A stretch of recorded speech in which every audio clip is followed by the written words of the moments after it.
हरिः ओं श्रीगुरुभ्यो नमः। अभ्रमं भङ्गरहितम् अजडं विमलं सदा आनन्दतीर्थमतलं भजेताप्त्रयाभं नित्यासिद्धान्तदुद्ध्वान्त विध्वंसचक्षणः जयतीर्थायकतनिर्भासतां नो हृदम्बरे अर्तिकृत्यकल्पोऽयं प्रत्युत्थिकृतकेसरे व्यासतीर्थगुरुर्भूयात् अस्मदिष्टार्थसिद्धये तपोविद्याविरक्त्यादि सद्गुणौघाकरानहं वादिराजगुरून् वन्दे हैग्रीपदाश्रयान् पूज्य राघवेन्द्राय सत्यधर्मरताय च भजतां कल्पवृक्षाय नमतां कामधेनवे दुर्वादि ध्वान्तरवये वैष्णवेन्दीवरेन्दवे श्रीराघवेन्द्रगुरुवे नमो चिन्तदयाळवे आपादमौलिपर्यन्तं गुरूणामाक्तिं स्मरेत् तेन विघ्नाः प्रणश्यन्ति सिद्ध्यन्ति मनोरथाः। हरिः ओं ಶ್ರೀಗುರುಭ್ಯೋ ನಮಃ. ನಾವು ಈಗ ಅನುಹರಿಕಥಾನುಸಾರ ಅಂತ ಕರೆಯಲ್ಪಡುವಂತಹ ಫಲವಿದು ಬಾಳ್ದುದಕ್ಕೆ ಅಂತ ಪ್ರಸಿದ್ಧವಾಗಿರುವಂಥದ್ದು ಅದನ್ನು ನೋಡ್ತಾ ಇದ್ದೀವಿ. ಇದು ಶ್ರೀ ಜಗನ್ನಾಥದಾಸರು ಹರಿಕಥಾಮೃತಸಾರ ಮಾಡಿದ ಮೇಲೆ ಇದನ್ನು ಮಾಡಿದ್ದಾರೆ. ಇದು ಅಣುಹರಿಕಥಾಮೃತಸಾರ ಅಂಥೇಳಿ ಹರಿಕಥಾಮೃತಸಾರದ ಭಾವವನ್ನು ಕೊಡುವಂತಹದ್ದು. ಅದರಲ್ಲಿ ಕೆಲವು ಪದ್ಯಗಳನ್ನು ನೋಡಿದ್ದೀವಿ. ಫಲವಿದು ಬಾಳ್ದುದಕ್ಕೆ ಸಿರಿನಿಲಯನ ಗುಣಗಳ ತಿಳಿದು ಭಜಿಸುವುದೇ ಫಲವಿದು ಬಾಳ್ದುದಕ್ಕೆ. ಅದು ಪಲ್ಲವಿ ಅನುಪಲ್ಲವಿ ಆದ ಮೇಲೆ ಮೊದಲನೆಯದು ಸ್ವೋಚಿತ ಕರ್ಮಗಳಾಚರಿಸದ ಬಲು ನೀಚರಲ್ಲಿ ಹೋಗಿ ಯಾಚಿಸದೆ ಖೇಚರವಾಹ ಚರಾಚರ ಬಂಧಕ ಮೋಚಕನಹುದೆಂದು ಯೋಚಿಸುತ್ತಿಪ್ಪುದೆ ಫಲವಿದು ಬಾಳುವುದಕ್ಕೆ. ನಿತ್ಯ ಶುಭಗತಿಯೊಳ್ ಅಚ್ಯುತನಂಗ್ರಿಗಳ್ ಅರ್ಚಿಸಿ ಮೆಚ್ಚಿಸುತ್ತೆಚ್ಚರದಿ ತುಚ್ಛ ವಿಷಯಗಳಿಚ್ಛಯಿಸದೆ ಯದೃಚ್ಛಾಲಾಭದಿ ಪ್ರೋಚ್ಛನಾಗುವುದೇ ಫಲವಿದು ಬಾಳುವುದಕ್ಕೆ.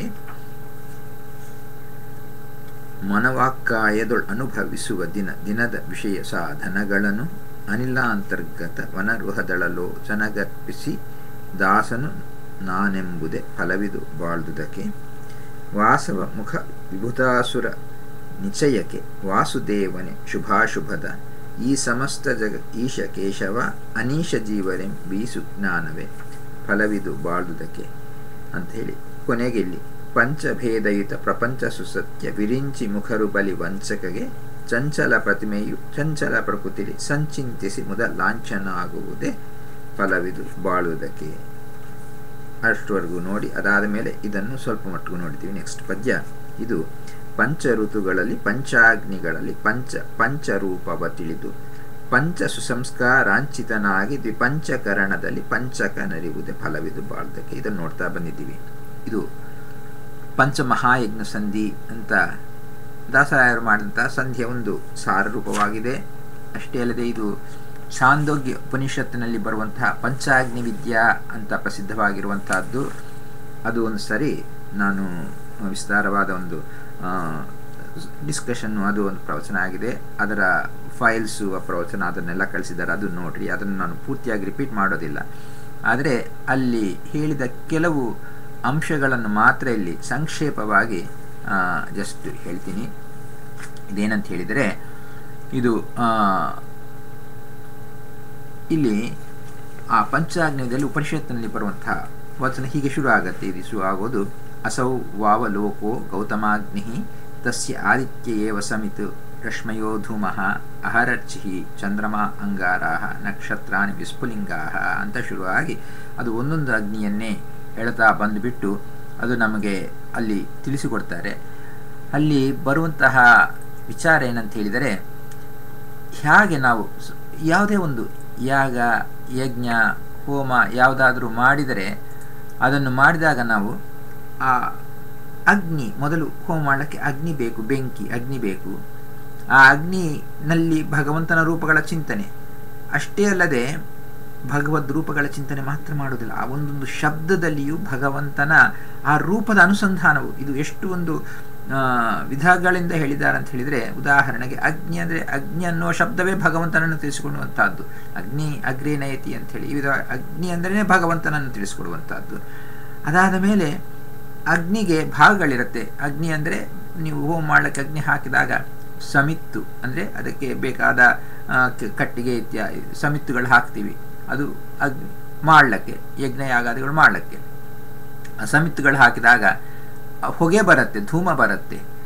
ಧೂಮ ಆ ಸಮಿತ್ತುಗಳು ಹಾಕಿದ ಕರ್ಚಿ ಜ್ವಾಲೆಯೂ ಬರುತ್ತೆ. ಆಮೇಲೆ ಅಂಗಾರಗಳು ಬರುತ್ತೆ. ಅಂಗಾರ ಅಂತ ಹೇಳಿದರೆ ಅದು ಉರಿದು ಚೆನ್ನಾಗಿ ಉರಿದು ಬಿಟ್ಟು ಮಿಕ್ಕಿರುವಂತಹ ತಣ್ಣಗಾಗಿರುವಂಥದ್ದು ಅದು ಅಂಗಾರ. ಅದಾದ ಮೇಲೆ ಅಲ್ಲಿ ಕಿಡಿಗಳು ಬರುತ್ತೆ, ವಿಸ್ಫುಲಿಂಗಗಳಂತ ಕಿಡಿಗಳು ಅವು ಬರುತ್ತೆ. ಈ ಶಬ್ದಗಳು, ಸಂಸ್ಕೃತ ಶಬ್ದಗಳು ಕೇವಲ ಆ ವಸ್ತುಗಳನ್ನು ಹೇಳುವಂತಹ ಶಬ್ದಗಳು ಮಾತ್ರ ಅಲ್ಲ, ಆ ಶಬ್ದಗಳು ಭಗವಂತನನ್ನೇ ತಿಳಿಸಿಕೊಡುವಂತಹ ಶಬ್ದಗಳಾಗಿವೆ. ಉದಾಹರಣೆಗೆ ಸಮಿತ್ ಸಮಿತ್ ಅಂತ ಹೇಳಿದರೆ ಹಾಕುವ ಸಮಿತ್ ಹಾಕ್ತೀವಿ, ಅದೇ ಸಮಿತ್ ಅಂದರೆ ಭಗವಂತನೇ. ಸಮೇಧನಾತ್ ಸಮಿತ್, ಭಗವಂತ ಸಮೇಧ ಚೆನ್ನಾಗಿ ಉತ್ಕೃಷ್ಟನಾಗಿದ್ದಾನೆ. ಆ ಸುಪ್ರೀಂ ಬಿಕಾಸ್ ಆಫ್ ಅಕ್ವೈರಿಂಗ್ ಗುಣಾದಿ ಪರಿಪೂರ್ಣತೆ. ಸಮೇಧನ ಅಂತ ಹೇಳಿ ಸಮ್ಯಕ್ ಇದನ ಅಂದರೆ ಪರಿಪೂರ್ಣ, ಭಗವಂತ ನಾರಾಯಣ ಪೂರ್ಣನಾಗಿದ್ದಾನೆ ಅಂತ ಹೇಳುವುದು ಆ ಸಮಿತ್ ಶಬ್ದ ಭಗವಂತನ ಪೂರ್ಣತ್ವವನ್ನು ತಿಳಿಸಿಕೊಡುತ್ತೆ. ಅದೇ ವಿಧವಾಗಿ ರಶ್ಮಿ, ರಶ್ಮಿ ಅಂದರೆ ರತಿ ಶಂ ರೂಪತ್ವೇನ ಅಂಥೇಳಿ, ಅಂದರೆ ಅವನು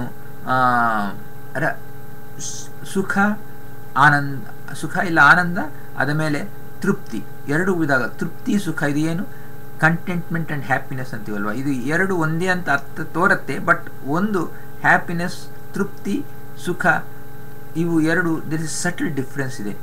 ಏನಂತ ಹೇಳಿದರೆ ಭಗವಂತ ಸಂತೃಪ್ತನಾಗಿದ್ದಾನೆ, ಭಗವಂತ ಸಂತುಷ್ಟ, ಅವನು ನಿತ್ಯ ತೃಪ್ತ, ನಿತ್ಯ ಸುಖ. ಸುಖ ಅನುಭವಿಸುವಂತಹದ್ದು, ಅನುಭವಕ್ಕೆ ಬರುವಂತಹದ್ದು. ಸಂತೃಪ್ತಿ ಮನೋಭಾವನೆ. ಸೊ ಈ ವಿಧವಾಗಿ ಅವು ಭಗವಂತ ಎಲ್ಲ ವಿಧವಾಗಿ ಪೂರ್ಣ. ಅವನಿಗೆ ರತಿ ಶಂ ರೂಪತ್ವ ಅಂದರೆ ಆನಂದ ಸುಖದ ರೂಪವರು ಆಗಿದ್ದಾನೆ ಭಗವಂತ, ಪರ್ಸಾನಿಫಿಕೇಶನ್ ಆಗಿದ್ದಾನೆ ಅನ್ನುವ ಶಬ್ದ ರಶ್ಮಿ ತಿಳಿಸುತ್ತೆ. ಅದಾದ ಮೇಲೆ ಧೂಮ ಅಂತ ಹೇಳಿದರೆ, ಧೂಮ ಅಂದ್ರೇನು? ಧೂತ್ಕರಣ, ಧೂಮ, ಹೊಗೆ, ಹೊಗೆಗೆ ಧೂಮ ಅಂತ ಕರೀತಾರೆ. ಅಜ್ಞಾನಾದಿಗಳನ್ನು ಅಂದರೆ ನಿರಾಕರೋತಿ, ಧೂತ್ಕರೋತಿ ಅಂದರೆ ಭಗವಂತನಲ್ಲಿ ಯಾವ ವಿಧವಾದ ದೋಷಗಳು ಇಲ್ಲ, ಮುಖ್ಯವಾಗಿ ಅಜ್ಞಾನಾದಿ ದೋಷಗಳಿಲ್ಲ. ಆ ಕಾರಣ ಈ ಧೂಮ ಶಬ್ದ ಭಗವಂತನ ದೋಷ ರಾಹಿತ್ಯವನ್ನು ತಿಳಿಸುವಂತಹ ಶಬ್ದ ಆಗಿದೆ. ಸೊ ಹೊಗೆ, ಧೂಮ ಅಂತ ಹೇಳುವುದು ಆ ಭಗವಂತನನ್ನು ತಿಳಿಸಿಕೊಡುತ್ತೆ. ಅದೇ ವಿಧವಾಗಿ ಅರ್ಚಿ, ಜ್ವಾಲ ಅನ್ನುವುದು ಅರಂ, ಅರಂ ಅಂದರೆ ಅಲಂ, ಅರಂ ಅಲಂ ಅಂಥೇಳಿ. ಚಿತತ್ವಾತ್ ಅಂದರೆ ಭಗವಂತನನ್ನು ಚೆನ್ನಾಗಿ ಚೆನ್ನಾಗಿ ಎಲ್ಲರೂ ಕೂಡ ಪೂಜೆ ಮಾಡ್ತಾರೆ. ಅರ್ಚಿತತ್ವ, ಅರ್ಚನಾ ಪೂಜನೆ ಮಾಡ್ತಾರೆ. ಅರ್ಚಿ ಅಂತ ಹೇಳಿದರೆ ಯಾರಿಗೆ ಆದರೆ ಎಲ್ಲ ದೇವತೆಗಳು ಕೂಡ ಭಗವಂತನನ್ನು ಚೆನ್ನಾಗಿ ಪೂಜೆ, ಎಲ್ಲರಿಂದಲೂ ಚೆನ್ನಾಗಿ ಪೂಜೆ ಮಾಡಲ್ಪಡುವವನು ಅರ್ಚಿ. ಅದಕ್ಕೆ ಅರ್ಚನಾ ಅನ್ನುವ ಶಬ್ದ ಅದರಿಂದಲೇ ಬಂತು. ಅರ್ಚಿ ಅಂದರೆ ಎಲ್ಲರಿಂದಲೂ ಚೆನ್ನಾಗಿ ಅರ್ಚನಾ ಅಂದರೆ ಅಲಂ ಚನ ಅಂದರೆ ಚೆನ್ನಾಗಿ ಭಗವಂತನನ್ನು ಸೇವೆ ಮಾಡುವುದು ಅರ್ಚನಾ. ಅದೇ ವಿಧ. ಸೊ ಈ ಅರ್ಚಿ ಅಂದರೆ ಭಗವಂತ ಎಲ್ಲರಿಂದಲೂ ಪೂಜಿಸಲ್ಪಡುವ ಅವನು ಅಂತ ಹೇಳಿ ತಿಳಿಸುವಂತಹ ಶಬ್ದ ಅರ್ಚಿಯಾಗಿದೆ. ಅಂಗಾರ, ನಾವು ಅಂಗಾರ ಅಂತ ಯಾವುದು? ಬೆಂಕಿಯಲ್ಲಿರುವಂತಹದ್ದು ಅಂಗಾರ. ಆ ಕಣಗಳು, ಬೆಂಕಿಯ ಕಣ ಆರಿದ ಮೇಲೆ ಬರುವಂತಹದ್ದು ಅದು ಅಂಗಾರ ಅಂತೀವಲ್ವ. ಆ ಅಂಗಾರ ಭಗವಂತನನ್ನೇ ತಿಳಿಸಿಕೊಡುತ್ತೆ. ಅಂಗಾರ ಅಂದರೆ ಅಂಗೇಶು ರತತ್ವಾತ್ ಅಂಥೇಳಿ, ಭಗವಂತ ಎಲ್ಲರ ಅಂಗಾಂಗಗಳಲ್ಲಿ ಇದ್ದು ಅವನು ಕ್ರೀಡೆ ಮಾಡ್ತಾ ಇರ್ತಾನೆ. ಭಗವಂತ ಅವನಿಗೆ ಎಲ್ಲರಿಗೆ ಸುಖಾದಿಗಳನ್ನು ಪ್ರದಾನ ಮಾಡ್ತಾನೆ, ತಾನು ಸುಖರೂಪಿಯಾಗಿದ್ದಾನೆ, ಅಂಗಗಳಲ್ಲಿದ್ದು ಕ್ರೀಡೆ ಮಾಡ್ತಾ ಇರ್ತಾನೆ. ಆದ ಕಾರಣ ಅಂಗಾರ ಅಂತ ಭಗವಂತನಿಗೆ ಹೆಸರು. ವಿಸ್ಫುಲಿಂಗ ಅಂದರೆ ವಿಸ್ಫುಲಿಂಗ, ಸ್ಫುಲಿಂಗ, ವಿವಿಧಂ ಸ್ಫುರಣಾತ್. ಭಗವಂತ ಅನೇಕ ರೂಪಗಳಿಂದ ತಾನು ತನ್ನನ್ನು ವ್ಯಕ್ತಪಡಿಸಿದ್ದಾನೆ. ಮತ್ಸ್ಯಕೂರ್ಮಾದ ರೂಪಗಳೇ ಆಗಲಿ, ನಾರಾಯಣನ ರುದ್ರಾದ ರೂಪಗಳಾಗಲಿ, ಈ ವಿಧವಾಗಿ ಎಲ್ಲ ವಿಧವಾದ ನಾನಾ ವಿಧವಾದ ರೂಪಗಳು, ವ್ಯಾಹೃತ ರೂಪಗಳು, ಭಗವಂತನ ಅವತಾರ ರೂಪಗಳು ಇತ್ಯಾದಿ ರೂಪಗಳಿಂದ ಭಗವಂತ ವಿವಿಧ ರೂಪಗಳಿಂದ ಪ್ರಕಟನಾಡ್ತಾನ ಕಾರಣ ಅವನಿಗೆ ವಿಸ್ಫುಲಿಂಗ ಅಂತ ಕರೀತಾರೆ ಅಂಥೇಳಿ. ಹೀಗೆ ಆ ಶಬ್ದ ಅಗ್ನಿಯ ಭಾಗಗಳೇ ಅವು ಭಗವಂತನನ್ನು ತಿಳಿಸಿಕೊಡುತ್ತೆ. ಅದಾದ ಮೇಲೆ ಇವು ಈ ಜೀವಹೋಮ ಪ್ರಕರಣದಲ್ಲಿ ನಮಗೆ ಸಂಕ್ಷೇಪವಾಗಿ ಬರುವಂತಹ ವಿಷಯ, ಸಂಕ್ಷೇಪವಾಗಿ ಹೇಳಬೇಕಂತ ಹೇಳಿದರೆ ಆಹುತಿ ಸ್ಥಾನಗಳು 5 ಆಹುತಿ ಸ್ಥಾನಗಳು ಹೇಳ್ತಾರೆ. ಸ್ವರ್ಗಲೋಕ, ಚಂದ್ರಲೋಕ, ಆಮೇಲೆ ಮಳೆ ವರ್ಷ, ಆಮೇಲೆ ಅನ್ನ, ಆಮೇಲೆ ರೇತಸ್ಸು. ಈ 5 ಆಹುತಿ ಸ್ಥಾನಗಳಿಗೆ 5 ಅಗ್ನಿಗಳನ್ನು ಹೇಳ್ತಾರೆ. ಉದಾಹರಣೆಗೆ ಸ್ವರ್ಗಲೋಕಕ್ಕೆ ಲೋಕಃ ಅನ್ನುವ ಅಗ್ನಿ, ಚಂದ್ರಲೋಕಕ್ಕೆ ಪರ್ಜನ್ಯ ಅನ್ನುವ ಅಗ್ನಿ, ವರ್ಷಕ್ಕೆ ಪೃಥ್ವಿ ಅನ್ನುವ ಅಗ್ನಿ, ಅನ್ನಕ್ಕೆ ಪುರುಷ ಅನ್ನುವ ಅಗ್ನಿ, ರೇತಸ್ಸಿಗೆ ಯೋಷ ಅಂದರೆ ಹೆಂಗಸು ಅಗ್ನಿ. ಈ ವಿಧವಾಗಿ ಅಗ್ನಿಗಳನ್ನು ತಿಳಿಸಿಕೊಟ್ಟಿದ್ದಾರೆ. ಈ 5 ಆಹುತಿ ಸ್ಥಾನಗಳಲ್ಲಿರುವ ಈ 5 ಅಗ್ನಿಗಳಲ್ಲಿರುವ ಆ 5 ಭಗವದ್ರೂಪಗಳು ಯಾವುದು ಅಂತ ಹೇಳಿದರೆ ನಾರಾಯಣ, ಅವನು ಲೋಕದಲ್ಲಿ ನಾರಾಯಣ ಅಂಥೇಳಿ. ಪರ್ಜನ್ಯ ಅನ್ನುವ ಲೋಕ ಅನ್ನುವ ಅಗ್ನಿಯಲ್ಲಿ ನಾರಾಯಣ ರೂಪದಲ್ಲಿರ್ತಾನೆ, ಪರ್ಜನ್ಯ ಅನ್ನುವ ಅಗ್ನಿಯಲ್ಲಿ ವಾಸುದೇವ ರೂಪದಲ್ಲಿರ್ತಾನೆ, ಪೃಥ್ವಿ ಅನ್ನುವ ಅಗ್ನಿಯಲ್ಲಿ ಸಂಕರ್ಷಣ ರೂಪದಲ್ಲಿರ್ತಾನೆ, ಪುರುಷ ಅನ್ನುವ ಅಗ್ನಿಯಲ್ಲಿ ಪ್ರದ್ಯುಮ್ನ ರೂಪದಲ್ಲಿರ್ತಾನೆ, ಯೋಷ ಹೆಂಗಸು ಅನ್ನುವ ಅಗ್ನಿಯಲ್ಲಿ ಅನಿರುದ್ಧ ಅನ್ನುವ ರೂಪದಲ್ಲಿ ಭಗವಂತ ಇರ್ತಾನೆ. ಈ ಅಗ್ನಿಗೆ ನಾವು ಹೇಳಿದ್ವಿ ಆ ಅಗ್ನಿ ಭಾಗಗಳೇನು, ಸಮಿತ್ತು, ಧೂಮ, ಅರ್ಚಿ, ಅಂಗಾರ, ವಿಸ್ಫುಲಿಂಗ ಅಂತ ಹೇಳಿದ್ದೀವಿ.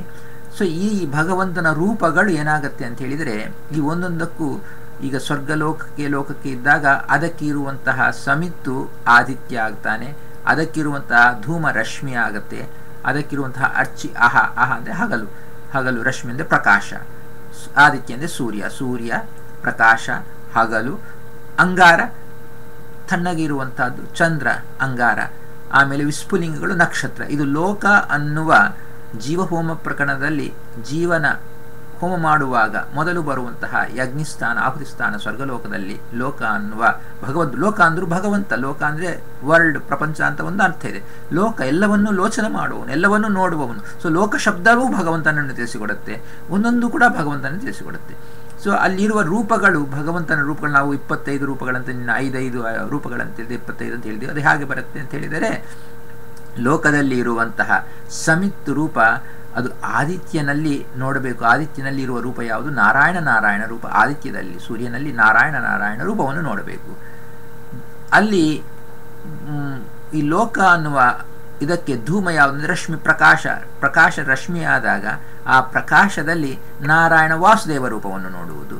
ಅದೇ ವಿಧವಾಗಿ ಅರ್ಚಿ ಜ್ವಾಲೆಯಲ್ಲಿ, ಆ ಜ್ವಾಲೆಯನ್ನು ಹಗಲು, ಡೇ ಟೈಮ್, ಅದೇ ಜ್ವಾಲೆ ಅಂತ ಹೇಳಿದಾಗ ಅಲ್ಲಿರುವ ಭಗವಂತನ ರೂಪ ನಾರಾಯಣ ಸಂಕರ್ಷಣ. ಅಂಗಾರದಲ್ಲಿ ಚಂದ್ರದಲ್ಲಿ ಇರುವಂತಹ ಭಗವಂತನ ರೂಪ ನಾರಾಯಣ ಪ್ರದ್ಯುಮ್ನ. ವಿಸ್ಫುಲಿಂಗಗಳು ಅಂದರೆ ನಕ್ಷತ್ರಗಳೇ ವಿಸ್ಫುಲಿಂಗಗಳು, ಕಿಡಿಗಳಿದ್ದಂತೆ. ಈ ಲೋಕ ಅನ್ನುವ ಮಹಾಯಜ್ಞದಲ್ಲಿ ಕಿಡಿಗಳು ಯಾವುದಂದ್ರೆ ನಕ್ಷತ್ರಗಳು, ಕಿಡಿಗಳು ನೋಡ್ರಿ, ಅದು ಕಿಡಿಗಳಿದ್ದಂತೆ ಇರುತ್ತೆ, ಲೈಕ್ ಸ್ಪಾರ್ಕ್ಸ್ ಆಫ್ ಫೈರ್. ಅದು ಅಲ್ಲಿರುವಂತಹ ಭಗವಂತನ ರೂಪಗಳು ನಾರಾಯಣ ಅನಿರುದ್ಧ ರೂಪಗಳು. ಸೊ ಈ ವಿಧವಾಗಿ ಭಗವಂತ ಆಯಾ ರೂಪಗಳನ್ನು ತಗೊಂಡು ಇರ್ತಾನೆ. ಅಲ್ಲಿ ಮಾಡುವುದರ ಮೂಲಕವಾಗಿ ಆ ಸ್ವರ್ಗಲೋಕದಲ್ಲಿ ಒಂದೊಂದು ಆಹುತಿ ಸ್ಥಾನದಲ್ಲಿ ಮಾಡಿದಾಗ ಆ ಆಹುತಿಯಿಂದ ನೆಕ್ಸ್ಟ್ ಲೋಕಕ್ಕೆ, ಚಂದ್ರಲೋಕಕ್ಕೆ ಹೋಗ್ತಾರೆ. ಅಂದರೆ ಸ್ವರ್ಗಲೋಕದಿಂದ ಚಂದ್ರಲೋಕಕ್ಕೆ, ಚಂದ್ರಲೋಕದಿಂದ ವರ್ಷಕ್ಕೆ, ವರ್ಷದಿಂದ ಅನ್ನಕ್ಕೆ, ಅನ್ನದಿಂದ ರೇತಸ್ಸಿಗೆ, ರೇತಸ್ಸಿಂದ ಗರ್ಭಕ್ಕೆ. ಸೊ ಈ ವಿಧವಾಗಿ ಚೈನ್ ಪ್ರಾಸೆಸ್ ಇರುತ್ತೆ ನೋಡಿ. ಆ ಚೈನ್ ಪ್ರಾಸೆಸ್ನಲ್ಲಿ ಒಂದೊಂದರಲ್ಲಿ ಕೂಡ ಭಗವಂತನ ಒಂದೊಂದು ರೂಪಗಳು ನಾವು ಚಿಂತನೆ ಮಾಡಬೇಕು. ಇದು ಏನು ಇಂತಹ ಮಹಾಯಜ್ಞಗಳನ್ನು ದೇವತೆಗಳು ಮಾಡ್ತಾ ಇದ್ದಾರೆ. ನಿತ್ಯ ಜೀವಹೋಮ ಪ್ರಕರಣದಲ್ಲಿ ತಿಳಿಸಿದಂತೆ ದೇವತೆಗಳು ಈ ಭಗವಂತನ ರೂಪಗಳ ಚಿಂತನೆಯನ್ನು ಜೀವದ ಹೋಮ ನಡೀತಾ ಇದೆ ಅಂಥೇಳಿ ನಿತ್ಯವೂ ಅನುಸಂಧಾನದಲ್ಲಿ ಇಟ್ಕೊಂಡು ಮಾಡ್ತಾ ಇದ್ದಾರೆ. ನಾವು ನಮಗೆ ಸಮಯ ಸಿಕ್ಕಿದಾಗ ಸ್ವಲ್ಪ ಮಟ್ಟಿಗೆ ಅದನ್ನು ಅರ್ಥ ಮಾಡಿಕೊಂಡು ದೇವತೆಗಳು ಹೀಗೆ ಮಾಡ್ತಾ ಇದ್ದಾರೆ ಅಂತ ತಿಳ್ಕೊಳ್ಳುವುದೇ ನಮಗೆ ಒಂದು ಒಳ್ಳೆಯ ಫಲವನ್ನು ಕೊಡುತ್ತೆ. ಸೊ ಆ ಕಾರಣದಿಂದ ಇದರ ಚಿಂತನೆಯನ್ನು ಮಾಡ್ತಾ ಇದ್ದೀವಿ. ಇದು ಸಂಕ್ಷೇಪವಾಗಿ ಇಲ್ಲಿ ಹೇಳ್ತಾ ಇದ್ದೀನಿ ಅಷ್ಟೇ. ಸೊ ನೀವು ಅಲ್ಲಿ ಹೋಗಿ ಅದನ್ನು ವಿಸ್ತಾರವಾಗಿ ನೋಡಬಹುದು. ಸೊ ಇಲ್ಲಿ ಅದೇ ಚಂದ್ರಲೋಕದಲ್ಲಿರುವಾಗ ವಾಸುದೇವ ರೂಪ, ಅಲ್ಲಿ ಭಗವಂತನ ರೂಪ, ಅದು ನಾರಾಯಣ ವಾಸುದೇವ ಸಂಕರ್ಷಣ ಪದ್ಯುಮ್ನ ರೂಪಗಳಲ್ಲಿ ಸೇರಿ ಅದರಲ್ಲಿರುವಂತಹ ಸಮಿತ್ತು, ಧೂಮ, ಅರ್ಚಿ, ಅಂಗಾರ, ವಿಸ್ಫುಲಿಂಗಗಳು ಹೇಗಿರುತ್ತೆ ಅಂತ ಹೇಳಿದರೆ, ಈ ಚಂದ್ರಲೋಕಕ್ಕೆ ಸಮಿತ್ ಅನ್ನೋದು ವಾಯುವೇ ಸಮಿತ್ತಾಗಿದ್ದಾನೆ, ವಾಯು. ಅದಾದ ಮೇಲೆ ಅಭ್ರ ಅಂದರೆ ಮೇಘಗಳು, ಅದೇ ಹೊಗೆ ಇದ್ದಂತೆ, ಮೇಘಗಳೆಲ್ಲ ಹೊಗೆ ಇದ್ದಂತೆ, ಧೂಮ ಇದ್ದಂತೆ. ಅದಾದ ಮೇಲೆ ಜ್ವಾಲೆ ಇರಬೇಕು. ಯಾವುದು ಜ್ವಾಲೆ ಅಂತ ಹೇಳಿದರೆ ವಿದ್ಯುತ್, ಲೈಟ್ನಿಂಗ್ ಅಂತೀವಲ್ವ, ಅದೇ ಜ್ವಾಲೆ ಇದ್ದಂತೆ. ಅದಾದ ಮೇಲೆ ಅಂಗಾರ ಅಂದರೆ ಅಶನಿಪಾತ ಅಂಥೇಳಿ, ಬೋಲ್ಟ್ ಅಂತೀವಲ್ವ, ಆ ಥರ ಅಶನಿಪಾತ. ಅದಾದ ಮೇಲೆ ವಿಸ್ಫುಲಿಂಗಗಳು, ಥಂಡರ್ ಅಂತೀವಲ್ವ, ಅದು ಹಾದುನಿ ಅಂತಾರೆ, ಹಾದುನಿ ಅದು ವಿಸ್ಫುಲಿಂಗಗಳು. ಸೊ ಥಂಡರ್ ಸೌಂಡ್ಸ್ ಇದೆ ನೋಡ್ರಿ, ಅದೆಲ್ಲ ವಿಸ್ಫುಲಿಂಗಗಳಂದರೆ ಕಿಡಿಗಳಿದ್ದಂತೆ ಅಂಥೇಳಿ ಆ ವಿಧವಾಗಿ ಚಿಂತನೆ ಮಾಡಬೇಕು ಅಂಥೇಳಿ ಹೇಳುತ್ತೆ ಉಪನಿಷತ್ತು. ಅದೇ ವಿಧವಾಗಿ ಜೀವಹೋಮ ಪ್ರಕರಣದಲ್ಲಿ ಅದೇ ಬರುತ್ತೆ. ಅದನ್ನು ಸೋಷಿಯಲ್ಲಿ ಅಲ್ಲಿ ಕೂಡ ಇವರು ವಿಷ್ಣು ತೀರ್ಥರು ನಮಗಲ್ಲಿ ಹೇಳಿದ್ದಾರೆ. ಸೊ ಈ ವಿಧವಾಗಿ ಇದು ಬೇರೆ ಬೇರೆ ಬೇರೆ ಕಡೆ ನಮಗೆ ಇದರ ವಿಚಾರಗಳು ಬರುತ್ತೆ.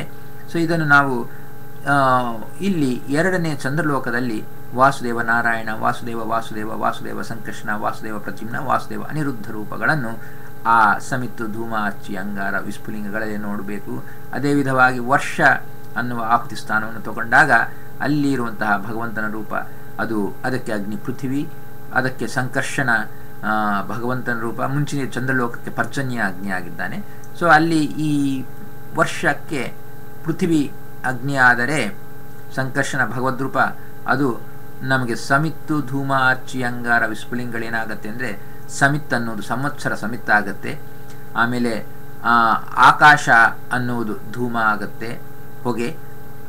ಅಚ್ಚಿ ಜ್ವಾಲೆ, ರಾತ್ರಿಯೇ ಜ್ವಾಲೆ. ಇದೇನ್ರಿ ರಾತ್ರಿ ಜ್ವಾಲೆ ಅಂದರೆ ರಾತ್ರಿ ಯಾಕೆ ಜ್ವಾಲೆ ಆಗುತ್ತೆ ಅಂದರೆ ಇದು ವರ್ಷ ಅನ್ನುವ ಅಗ್ನಿಯಲ್ಲಿ ರಾತ್ರಿಯೇ ಜ್ವಾಲೆ ಇದ್ದಂತೆ. ಯಾಕೆಂದರೆ ರಾತ್ರಿ ನಮಗೆ ಕತ್ತಲಾಗಿರಬಹುದು, ಅದೇ ದೇವತೆಗಳಿಗೆ ರಾತ್ರಿ ಯಾವಾಗಲೂ ಅಲ್ಲಿ ಕೂಡ ವ್ಯಾಪಾರಗಳೆಲ್ಲ ನಡೀತಾ ಇರುತ್ತೆ. ಆ ಕಾರಣದಿಂದ ಅದು ಜ್ವಾಲೆ ಇದ್ದಂತೆ ಅಂಥೇಳಿ. ದಿಶಃ ಅಂಗಾರಾಹ ಅಂತೇಳಿ. ದಿಶ ಅಂದರೆ ದಿಕ್ಕುಗಳು, ಅವೆಲ್ಲವೂ ಅಂಗಾರಗಳಿದ್ದಂತೆ.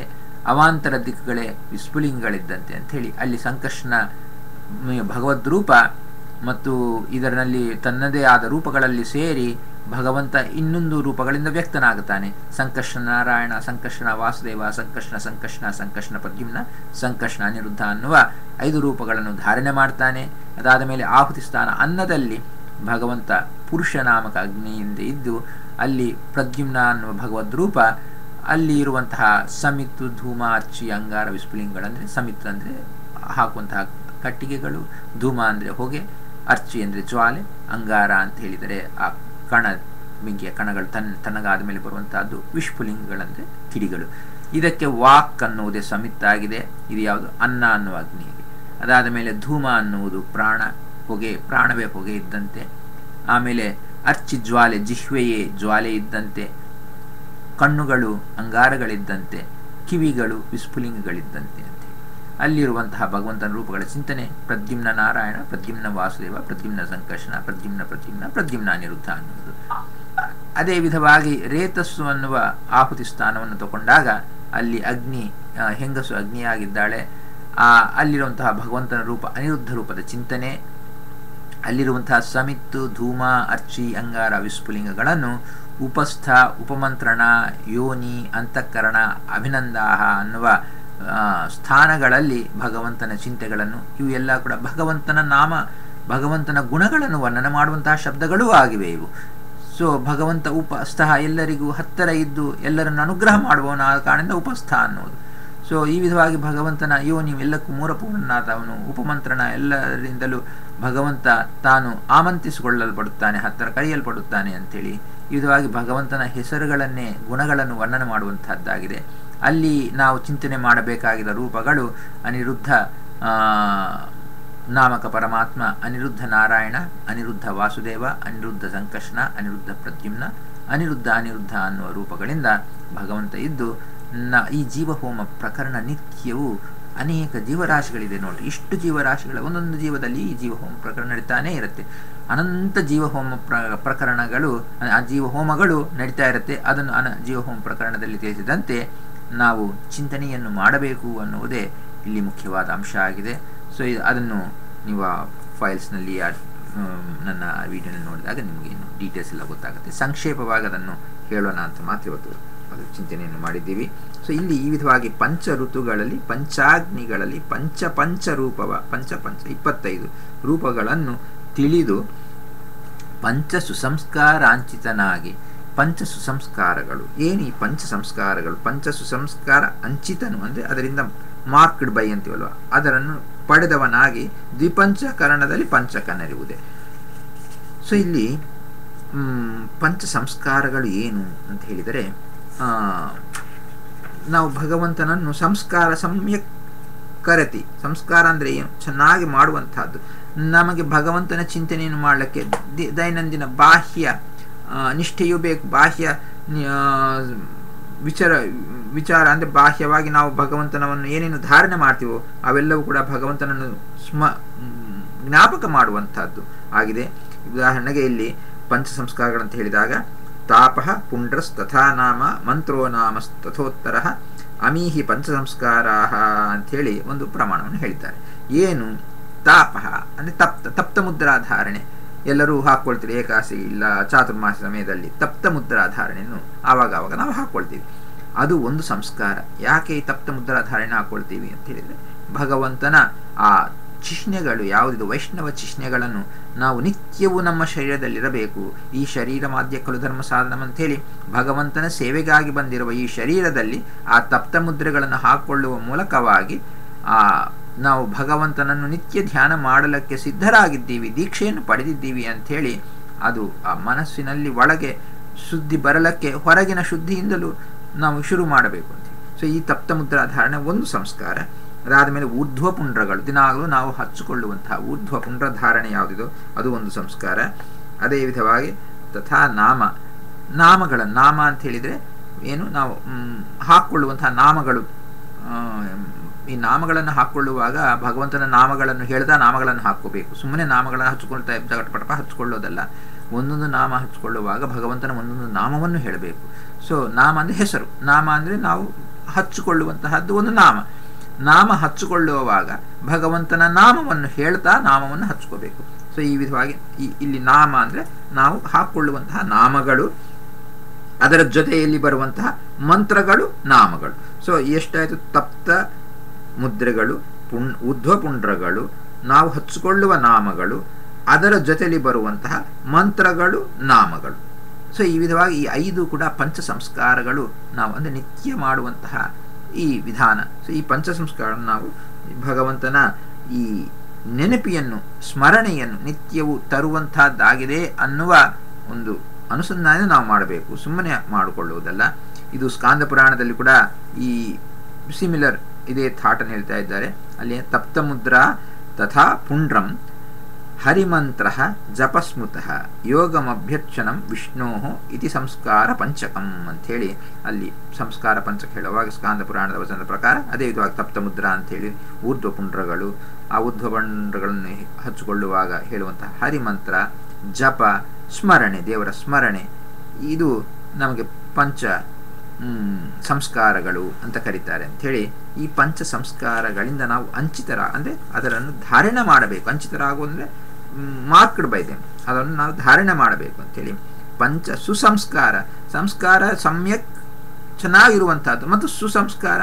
ಈ ಒಳ್ಳೆ ಸಂಸ್ಕಾರ ಅಂತ ಹೇಳಿದರೆ ಕೆಟ್ಟ ಸಂಸ್ಕಾರ ಅಂತ ಇದೆ ಅಂದರೆ ಈ ಒಳ್ಳೆ ಸಂಸ್ಕಾರ ಅಂತ ಹೇಳುವುದು ಸುಸಂಸ್ಕಾರ.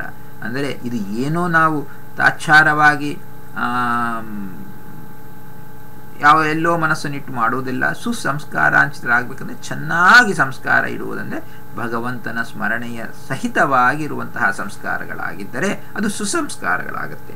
ಯಾಕಂದರೆ ಸುಸಂಸ್ಕಾರ ಅಂಚಿತನಾಗಿ ದ್ವಿಪಂಚಕರಣದಲ್ಲಿ, ದ್ವಿ ಅಂದರೆ 2, ಪಂಚ ಅಂದರೆ 5, 10 ಅಂತ ಹೇಳ್ಬೋದು. ದ್ವಿಪಂಚ ಅಂದರೆ 10 ಕರಣದಲ್ಲಿ ಅಂತ ಹೇಳ್ಬೋದು, ಇಲ್ಲ 4, 6 ಅಂತ ಹೇಳ್ಬೋದು, 3, 7 ಈ ವಿಧವಾಗಿ ಅನೇಕ ವಿಧವಾಗಿ ಹೇಳಬಹುದು.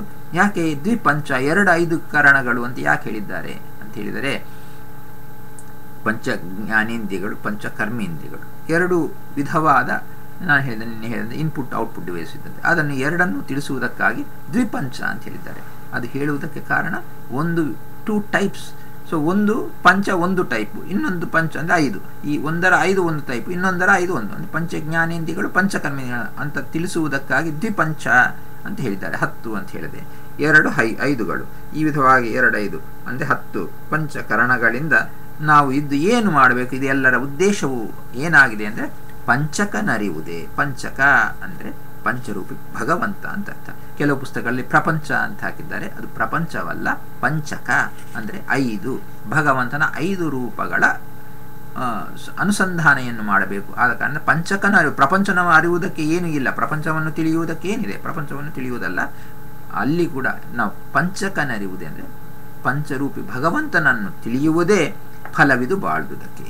ಇದು ನಮಗೆ ಸಾರ್ಥಕತೆ, ಭಗವಂತನ ಸ್ಮರಣೆ ಮಾಡಲಿಕ್ಕೆ ಇದೇ ನಮಗೆ ಮುಖ್ಯವಾದ ಫಲವಾಗಿದೆ, ಸಾರ್ಥಕತೆಯಾಗಿದೆ ಅಂತ ಹೇಳಿ ಹೇಳಿದ್ದಾರೆ. ಸೊ ಪಂಚ ಋತುಗಳಲ್ಲಿ, ಪಂಚ ಅಗ್ನಿಗಳಲ್ಲಿ ಪಂಚರೂಪವ ತಿಳಿದು ಪಂಚ ಸುಸಂಸ್ಕಾರಾಂಚಿತನಾಗಿ ದ್ವಿಪಂಚಕರಣದಲ್ಲಿ ಪಂಚಕ ಅರಿವುದೇ ಅಂತೇಳಿ ಹೇಳಿದ್ದಾರೆ. ಅದಾದ ಮೇಲೆ ಸರಿ, ಇದು ನಮಗೆ ಬಾಹ್ಯ, ಹೊರಗೆ ನಾವು ಹಾಕ್ಕೊಳ್ಳುವ, ಒಳಗೆ ಸ್ಮರಣೆ, ನಾಮಸ್ಮರಣೆ ಎಲ್ಲವೂ ಆಯಿತು. ಆದರೆ ಹೊರಗಿನ ಬಾಹ್ಯ ನಿಷ್ಠೆಗಳನ್ನು ಹೇಳಿದ, ಬಾಹ್ಯ ಶೌಚವನ್ನು ಹೇಳಿದ ಅನಂತರ ಅದು ಸೂಚನೆ ಮಾಡಿದ ಮೇಲೆ ಜಗನ್ನಾಥ ದಾಸರು ಇನ್ನೂ ಮುಂಚಕ್ಕೆ ಅದನ್ನು ವಿಸ್ತಾರ ಮಾಡ್ತಾ ಬಾಹ್ಯ ಅಂತಃಶುದ್ಧಿಗಳು 2 ಎಷ್ಟು ಅವಶ್ಯಕ ಅನ್ನೋದು ಹೇಳ್ತಾ, ಈ ಅಂತಃಶುದ್ಧಿ ಬಾಹ್ಯ 2 ಬೇಕು, ಬಾಹ್ಯ ಶೌಚ ಅಂತಃಶೌಚ.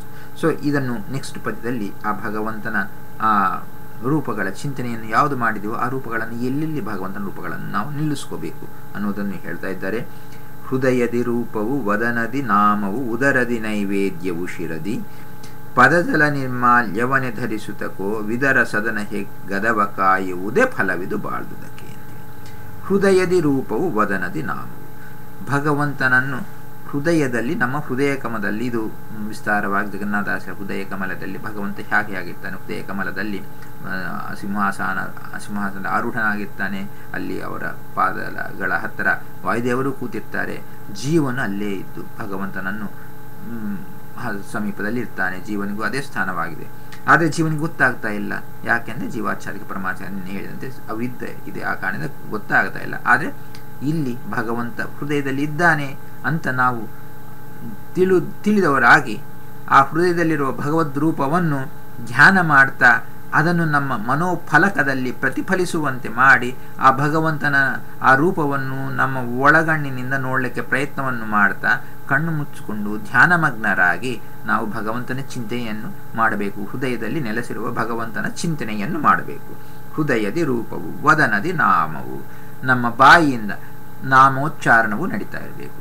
ನಾಮೋಚ್ಚಾರಣ ಹೇಗೆ ನಡಿಬೇಕು?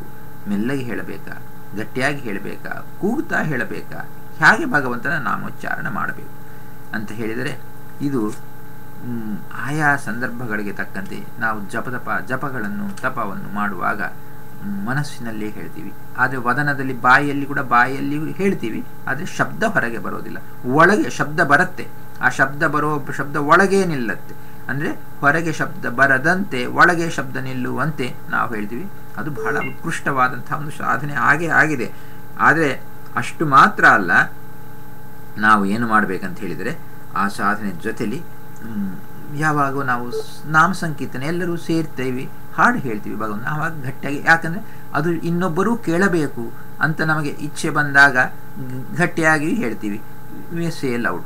ಇನ್ನೂ ಭಕ್ತಿ ಪರವಶರಾಗಿ ಕೂಗಿದಂತೆಲೂ ಹೇಳಬಹುದು. ಸೊ ಇದು ಹೀಗೆ ಇದಮಿತ್ತಂ ಹೇಳಬೇಕಂತಲ್ಲ, ಯಥಾಯೋಗ್ಯವಾಗಿ ಸಂದರ್ಭಾನುಸಾರವಾಗಿ ನಾವು ಭಗವಂತನ ನಾಮ ಉಚ್ಚಾರಣೆ ಮಾಡಬೇಕು. ಒಟ್ಟಿಗೆ ಮಾಡಬೇಕಾಗಿದ್ದೇನು, ಬಾಯಿ ಭಗವಂತ ಕೊಟ್ಟಿದ್ದಕ್ಕೆ ಬಾಯಿಯಿಂದ ಅದರ ಸಾರ್ಥಕತೆ, ಬಾಯಿಂದ ಎಷ್ಟೋ ಕೆಲಸಗಳು ನಡೆದರೂ ಕೂಡ ಬಾಯಿಯಿಂದ ನಡೆಯಬೇಕಾಗಿದೆ. One of the most important task ಏನು ಅಂತ ಹೇಳಿದ್ರೆ ಭಗವಂತನ ನಾಮಸ್ಮರಣೆ. ಅದನ್ನು ಹೇಳ್ತಾರೆ, ಹೃದಯದಿ ರೂಪವು ವದನದಿ ನಾಮವು ಉದರದಿ ನೈವೇದ್ಯವು.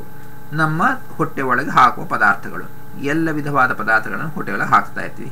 ಆದರೆ ಎಲ್ಲವೂ ನೈವೇದ್ಯ ರೂಪದಲ್ಲಿ ಹೋದಾಗ ಮಾತ್ರ ಭಗವಂತನ ಚಿಂತನೆ ನಮಗೆ ಚೆನ್ನಾಗಿರುತ್ತೆ. ಆ ಕಾರಣದಿಂದ ಭಗವಂತನ ಚಿಂತನೆ ಎಷ್ಟೆಷ್ಟು ದೃಢವಾಗಬೇಕಂದ್ರೆ ಅಷ್ಟಷ್ಟು ಭಗವಂತನ ನೈವೇದ್ಯ ಸ್ವೀಕಾರವನ್ನು ಮಾಡಬೇಕು. ಉದರಕ್ಕೆ ಸಾರ್ಥಕತೆ ಏನು ಅಂತ ಹೇಳಿದರೆ ಭಗವಂತನ ನೈವೇದ್ಯವನ್ನೇ ಸ್ವೀಕಾರ ಮಾಡುವುದು. ಸೊ ಭಗವಂತನ ನೈವೇದ್ಯವನ್ನು ನಾವು ಯಾವಾಗಲೂ ಸ್ವೀಕಾರ ಮಾಡ್ತಾ ಇರಬೇಕು. ಉದರದಿ ನೈವೇದ್ಯವು ಅಂತೇಳಿ. ಸೊ ಹೊಟ್ಟೆಗೆ ಒಳಗೆ ನೈವೇದ್ಯ ಬೀಳ್ತಾ ಇರಬೇಕು, ಭಗವಂತನ ನೈವೇದ್ಯ. ಅದನ್ನು ನಾವು ಯಾವಾಗಲೂ ಆ ನೈವೇದ್ಯ ಅಂದರೆ ಭಗವಂತನಿಗೆ ನಿವೇದಿತವಾದದ್ದು, ಭಗವಂತನಿಗೆ ಸಮರ್ಪಣೆ ಮಾಡಿದ್ದು. ಭಗವಂತನಿಗೆ ಸಮರ್ಪಣೆ ಮಾಡಿರುವುದಂದರೆ ಏನು? ಭಗವಂತ ಏನು ತಿನ್ನೋದಿಲ್ಲ.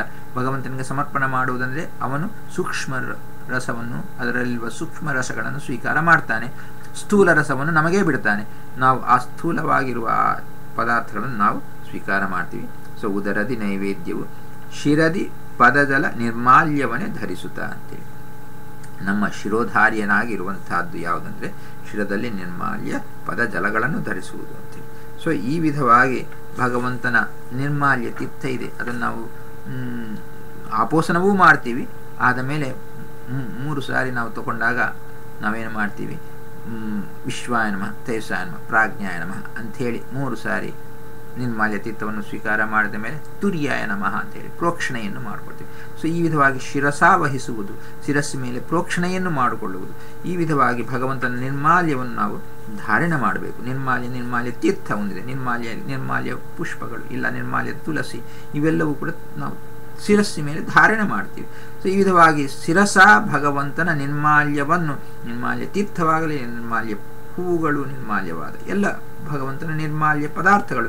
ನಿರ್ಮಾಲ್ಯ ಅಂದರೆ ಮಲ ಅಂದರೆ ಇಂಪ್ಯೂರಿಟೀಸ್, ನಿರ್ಮಾಲ್ಯ ಅಂದರೆ ನಿರ್ಗತ ಮಾಲ್ಯ. ನಮ್ಮ ಒಳಗೆ ಹೊರಗೆ ಇರುವ ಮಲಗಳನ್ನು, ಇಂಪ್ಯೂರಿಟೀಸನ್ನು ಕಂಪ್ಲೀಟಾಗಿ ನಿರಾಶೆ ಅಂದರೆ ಅದನ್ನು ಹೊರಗೆ ಹಾಕಿಬಿಡುತ್ತೆ, ನಿರ್ಗತ ಮಾಡಿಬಿಡುತ್ತೆ. It just expels. ಸೊ ಈ ಕಾರಣದಕ್ಕೆ ನಿರ್ಮಾಲ್ಯ ಅಂತ ಹೆಸರು. ಯಾವುದಾದರೆ ನಮ್ಮವರೆಗೆ ಇರುವ ಮಲವನ್ನು ನಿರ್ಗತ ಮಾಡಿಬಿಡುತ್ತೋ, ಅಂದರೆ ಹೊರಗೆ ಹಾಕಿಬಿಡುತ್ತೋ ಅದಕ್ಕೆ ನಿರ್ಮಾಲ್ಯ ಅಂತ ಹೇಳ್ತಾರೆ. ಇಂತಹ ಭಗವಂತನ ನಿರ್ಮಾಲ್ಯವನ್ನು ನಾವು ಯಾವಾಗಲೂ ಸದಾ ಸ್ವೀಕಾರ ಮಾಡಬೇಕು, ಧಾರಣೆ ಮಾಡಬೇಕು. ಮಾಡ್ತಾ ಏನು ಮಾಡಬೇಕು? ಕೋವಿದರ ಸದನ ಹೆಗ್ಗದವ ಕಾಯುವುದೇ ಅಂತೇಳಿ ಇಲ್ಲಿ ಒಂದು ಹೇಳಿದ್ದಾರೆ. ಕೋವಿದರ ಸದನ ಹೆಗ್ಗದವ ಕಾಯುವುದು ಅಂತೇಳಿ ಏನು, ಯಾಕೆ ಇದನ್ನು ಅಷ್ಟಕ್ಕೆ ಇಂಪಾರ್ಟೆನ್ಸ್ ಕೊಟ್ಟಿದ್ದಾರೆ? ಕೋವಿದರ ಸದನ ಹೆಗ್ಗೆ, ಜ್ಞಾನಿಗಳ ಮನೆ ಬಾಗಳ ಮುಂದೆ ನಾವು ಕಾಯಬೇಕು ಅಂತ ಹೇಳ್ತಾ ಇದ್ದಾರೆ. ಜ್ಞಾನಿಗಳ ಮನೆ ಬಾಗಳ ಮುಂದೆ ಕಾಯಬೇಕು ಅಂದರೆ ಅರ್ಥ ಏನು? ಕೋವಿದರ ಸದನ ಅಂದರೆ ನಿವಾಸ, ಮನೆ. ಅಂದರೆ ಗದವು ಅಂದರೆ ಕದವು ಅಂದರೆ ಬಾಗಿಲು ಅಂತ ಅರ್ಥ. ಹೆಗ್ಗದವು ಅಂದರೆ ದೊಡ್ಡ ಬಾಗಿಲು, ಅಂದರೆ ದ ಮೇನ್ ಡೋರ್ ಅಂತೀವಲ್ವ. ಈ ವಿಧವಾಗಿ ಜ್ಞಾನಿಗಳ ಮನೆಗಳ ದೊಡ್ಡ ಮುಖ್ಯವಾದ ಬಾಗಿಲು ಯಾವುದಿದೋ ಅದರನ್ನು ಕಾಯುವುದು, ರಕ್ಷಣೆ ಮಾಡುವುದು ಅಂತೇಳಿ. ಸೊ ಅಂದರೆ ಜ್ಞಾನಿಗಳ ಮನೆಗಳ ಮುಂಚೆ ನೀವು ಇದ್ದವರ ಬಾಗಿಲನ್ನು ಕಾಯಿರಬೇಕು. ಸೊ ಎಲ್ಲರೂ ಹೋಗುವ ಅಂದರೆ ನಾವೇನು ನಮ್ಮ ಕೆಲಸ ಆದಿಗಳನ್ನೆಲ್ಲ ಬಿಟ್ಬಿಟ್ಟು ಹೋಗಿ, ನಮಗೇನೋ ಏನೇನು ಮಾಡಬೇಕು ಟ್ಯಾಕ್ಸ್ ಎಲ್ಲ ಬಿಟ್ಟು ಹೋಗಿ ಎಲ್ಲೆಲ್ಲಿ ಜ್ಞಾನಿಗಳಿಲ್ಲ ಅಂತ ಹುಡ್ಕೊಂಡು ಹೋಗಿ ಅವರ ಬಾಗಿಲು ಮುಂಚೆ ನಿಂತ್ಕೊಂಡು ರಕ್ಷಣೆ ಮಾಡೋದಾ? Is that what is meant ಅಂತೇಳಿ? ಹಾಗಲ್ಲ. ಇದರ ಅಂತರಾರ್ಥ ಏನಂತ ಹೇಳಿದ್ರೆ, ಅವರ ಹೆಗ್ಗದವ ಕಾಯುವುದಂದರೆ ಏನು? ಅವರ ಮನೆ ಅಂದ್ರೇನು? ಅವರ ಮನಸ್ಸೇ ಮನೆ ಇದ್ದಂತೆ. ಸೊ ಅವರು ಏನೇನು ನಮಗೆ ಬೋಧನೆ ಮಾಡ್ತಾರೋ ಅದನ್ನು ನಾವು ಕಾಪಾಡ್ತಾ ಬರಬೇಕು. ಅವರ ಬಾಗಿಲು ದ್ವಾರ ಅಂದರೆ ದ್ವಾರದಿಂದ ಪ್ರವೇಶ ಮಾಡ್ತೀವಿ. ಭಗವಂತನ ಪ್ರವೇಶ ಮಾಡಲಿಕ್ಕೆ ಬೇಕಾದ ಜ್ಞಾನ ಯಾವುದಿದೋ ಅದೇ ಹೆಬ್ಬಾಗಿಲು. ಅವರ ಸದನ ಯಾವುದು? ಅವರ ಮನೋಭಾವನೆ. ಅಂದರೆ ಜ್ಞಾನಿಗಳು ಗುರುಗಳ ಮನೋಭಾವನೆಯನ್ನು ಅರ್ಥ ಮಾಡಿಕೊಂಡು ಅವರ ಮನೋಭಾವನೆಗೆ ಅನುಗುಣವಾಗಿ ಅವರು ಹೇಳಿದ ದಾರಿಯಲ್ಲಿ, ಅವರು ತೋರಿಸಿದ ಮಾರ್ಗದಲ್ಲಿ ಆ ಜ್ಞಾನವನ್ನು, ಅವರು ಕೊಟ್ಟಂತಹ ತಿಳುವಳಿಕೆಯನ್ನು, ಅದೇ ಹೆಗ್ಗದವ ದೊಡ್ಡ ಬಾಗಿಲು, ಆ ಕದವು, ಆ ದೊಡ್ಡ ಬಾಗಿಲನ್ನು ನಾವು ರಕ್ಷಣೆ ಮಾಡುವುದಂದರೆ ಅದನ್ನು ಮೇಂಟೈನ್ ಮಾಡುವುದು, ಪಾಲಿಸುವುದು, following it, adapting it, protecting it. ಅಂದರೆ adapting it, following it, spreading it and showing our respect to that all the time. ಅದೇ ನಿಜವಾಗಿ ಹಾಗೆ ಅದು ಯಾವಾಗಲೂ ಮಾಡಬಹುದು. ಸೊ ಅದು ನಿತ್ಯವೂ ಮಾಡಬಹುದು. ನಮ್ಮ ಕೆಲಸಗಳನ್ನು ಬಿಟ್ಟು ಮಾಡಬೇಕಾಗಿದ್ದಿಲ್ಲ. ಕೆಲಸಗಳನ್ನು ಮಾಡುವಾಗಲೇ ಏನೇನು ಮಾಡ್ತೀವೋ, we don't have to give up anything. ಎಲ್ಲ ನಾವು ಮಾಡುವ ಎಲ್ಲ ಕೆಲಸಗಳು ಭಗವಂತನ ಆ ಉಪಾಸನಾ ಕ್ರಮದಲ್ಲಿ ನಡೀತಾ ಇದೆ ಅನ್ನುವ ತಿಳುವಳಿಕೆ ಗುರುಗಳು ಜ್ಞಾನಿಗಳು ಕೊಟ್ಟಿದ್ದಾರೆ ಅಂಥೇಳಿ ಅದನ್ನು ಸ್ಮರಣೆ ಮಾಡ್ತಾ ನಾವು ನಮ್ಮ ಕಾರ್ಯಗಳಲ್ಲೇ ಕಂಟಿನ್ಯೂ ಮಾಡುವಾಗ ಭಗವಂತನ ಸ್ಮರಣೆ, ಚಿಂತನೆ, ಗುರುಗಳ ಸ್ಮರಣೆ, ಚಿಂತನೆ ಇರಬೇಕು ಅನ್ನುವುದೇ ಇಲ್ಲಿ ಮುಖ್ಯಾಂಶ. ಹಾಗೆ ನಾವು ಕೋವಿದರ ಸದನ ಹೆಗ್ಗದವ ಕಾಯುವುದೇ ಫಲವಿದು ಬಾಳುವುದಕ್ಕೆ ಅಂಥೇಳಿ ಅಂತಹ ಚಿಂತನಾ ಕ್ರಮ ನಮಗಿರಬೇಕು ಅಂಥೇಳಿ ಹೇಳ್ತಾ ಇದ್ದಾರೆ. ಅದಾದ ಮೇಲೆ ನೆಕ್ಸ್ಟ್ ಪದ್ಯದಲ್ಲಿ ಇದು ಹೃದಯದಿ ರೂಪವು, ವದನದಿ ನಾಮವು, ಉದರದಿ ನೈವೇದ್ಯವು ಶಿರದಿ, ಪದಜಲ ನಿರ್ಮಾಲ್ಯವನೆ ಧರಿಸುತ್ತ ಕೋವಿದರ ಸದನ ಹೆಗ್ಗದವ ಕಾಯುವುದೇ ಫಲವಿದು ಬಾಳುವುದಕ್ಕೆ. ಇದನ್ನೇ ಆ್ಯಕ್ಚುಲ್ ಆಗಿ ಒಂದು ಕಡೆ ನಮಗೆ ಶ್ಲೋಕ ಆಚಾರ್ಯರು ಕೃಷ್ಣಾಮೃತ ಮಹಾರ್ಣವದಲ್ಲಿ ಶ್ಲೋಕ ರೂಪದಲ್ಲಿ ಹೇಳಿದ್ದು ಇದನ್ನೇ ಹೇಳಿದ್ದಾರೆ. ಅದರ ಒಂದು ಅನುವಾದ ರೂಪಕವಾಗಿದೆ. ನಮ್ಮ ಆಚಾರ್ಯರು ಹೇಳಿದಂಥ ಕೃಷ್ಣಾಮೃತ ಮಹಾರ್ಣವದಲ್ಲಿ ಹೇಳಿದ್ದು, ಹೃದಯ ರೂಪಂ ಮುಖೇ ನಾಮಂ ನೈವೇದ್ಯಂ ಉದರೇ ಹರೇಹೇ ಪಾದೋದಕಂ ಚ ನಿರ್ಮಾಲ್ಯಂ ಮಸ್ತಕೆ ಯಸ್ಯ ಸೋರ್ಚ್ಯುತಃ ಅಂಥೇಳಿ. ಯಾರು ಈ ವಿಧವಾಗಿ ತಲೆ ಮೇಲೆ ಇವೆಲ್ಲ ಧಾರಣ ಮಾಡ್ತಾರೆ ಅವ್ರು ಅಚ್ಯುತರಾಗ್ತಾರೆ ಅಂತ. ಅವರು ಅಚ್ಯುತರಾಗುವುದಂದ್ರೆ ಏನು? ಅಚ್ಯುತರಾಗಂದರೆ ಅವರನ್ನು ಯಾರು ಏನು ಅಲ್ಲಾಡಿಸಲಾರರು. ಭಗವಂತ ಅವರ ರಕ್ಷಣೆಗೆ ಬಂದು ನಿಲ್ಲುತ್ತಾನೆ. ಅವರು ಅಚ್ಯುತರಾಗ್ತಾರೆ ಅಂದರೆ ಅವರ ಸ್ಥಾನ ಯಾವುದಿದೋ, ಅವರ ಮಾನ್ಯ ಸ್ಥಾನಗಳು, ಅವರವರಿಗೆ ಇರುವಂತಹ ಮಾನ್ಯ ಸ್ಥಾನಗಳಲ್ಲಿ ಅವರು ಚೆನ್ನಾಗಿ ನಿಲ್ಲುತ್ತಾರೆ. ಭಗವಂತ ಅವರನ್ನು ಕಾಪಾಡ್ತಾನೆ ಅನ್ನೋದನ್ನು, ಅವರನ್ನು ಯಾರು ಅಲ್ಲಗಡಿಸಲಾರರು ಅಂಥೇಳಿ ಅದು ಹೇಳಿದ್ದಾರೆ. ಅದಾದ ಮೇಲೆ ನೆಕ್ಸ್ಟ್ ಪದ್ಯದಲ್ಲಿ, ಪಾತ್ರರ ಸಂಗಡ ಯಾತ್ರೆಯ ಚರಿಸುತ್ತ ವಿಧಾತೃಪಿತನ ಗುಣ ಸ್ತೋತ್ರಗಳ ಶ್ರೋತ್ರದಿ ಸವಿದು ವಿಚಿತ್ರಾನಂದದಿ ಗಾತ್ರವ ಮರೆದು ಪರತ್ರವ ಪಡೆಯುವುದೇ ಫಲವಿದು ಬಾಳುವುದಕ್ಕೆ ಅಂತೇಳಿ.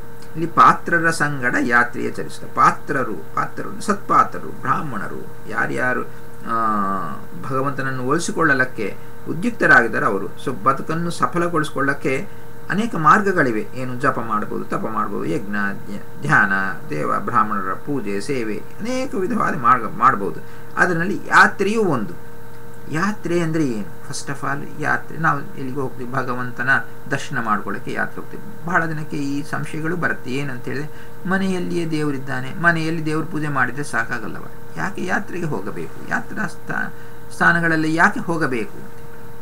ಒಂದು ಕಾರಣ ಏನಂತ ಹೇಳಿದರೆ, ಅನೇಕ ಕಾರಣದ ಅಲ್ಲಿ ಭಗವಂತನ ವಿಶೇಷ ಸನ್ನಿಧಾನ ಇದೆ, ಹೋಗುವುದು ಒಂದು.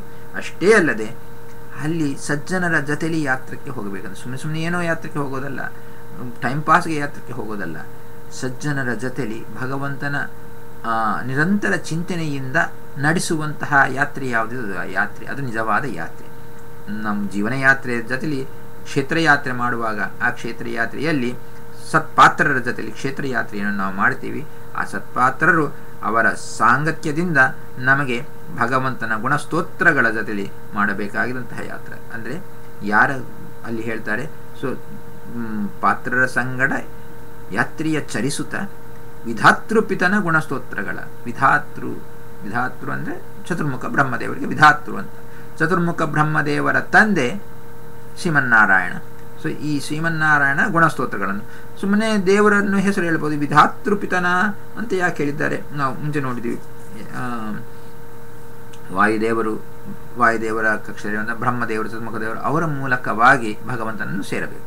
ಸೊ ವಿಧಾತೃಪಿತನ, ವಿಧಾತೃವನ್ನೇ, ಪಿತ ಅಂದರೆ ಪಾಲಕ, ಚತುರ್ಮುಖ ಬ್ರಹ್ಮನನ್ನೇ ಪಾಲಿಸುವಂತಹ ಭಗವಂತ, ಈ ಸಮಸ್ತ ಜಗತ್ತನ್ನು ಪಾಲಿಸುವವನು. ಅಂತಹ ಸರ್ವಪಾಲಕನಾದ ಭಗವಂತನನ್ನು ನಾವು ಗುಣಸ್ತೋತ್ರಗಳಿಂದ ಸ್ತುತಿಯನ್ನು ಮಾಡ್ತಾ ಇದ್ದರೆ, ಆ ಬ್ರಹ್ಮದೇವರನ್ನು ಒಲಿದದ್ದೇ ಭಗವಂತ ನಮ್ಮಂಥ ಸಾಮಾನ್ಯರನ್ನು ಒಲಿತಾನ? ನಾವು ಯಾರೋ ಅಲ್ಪರಾಗಿದ್ದೀವಿ.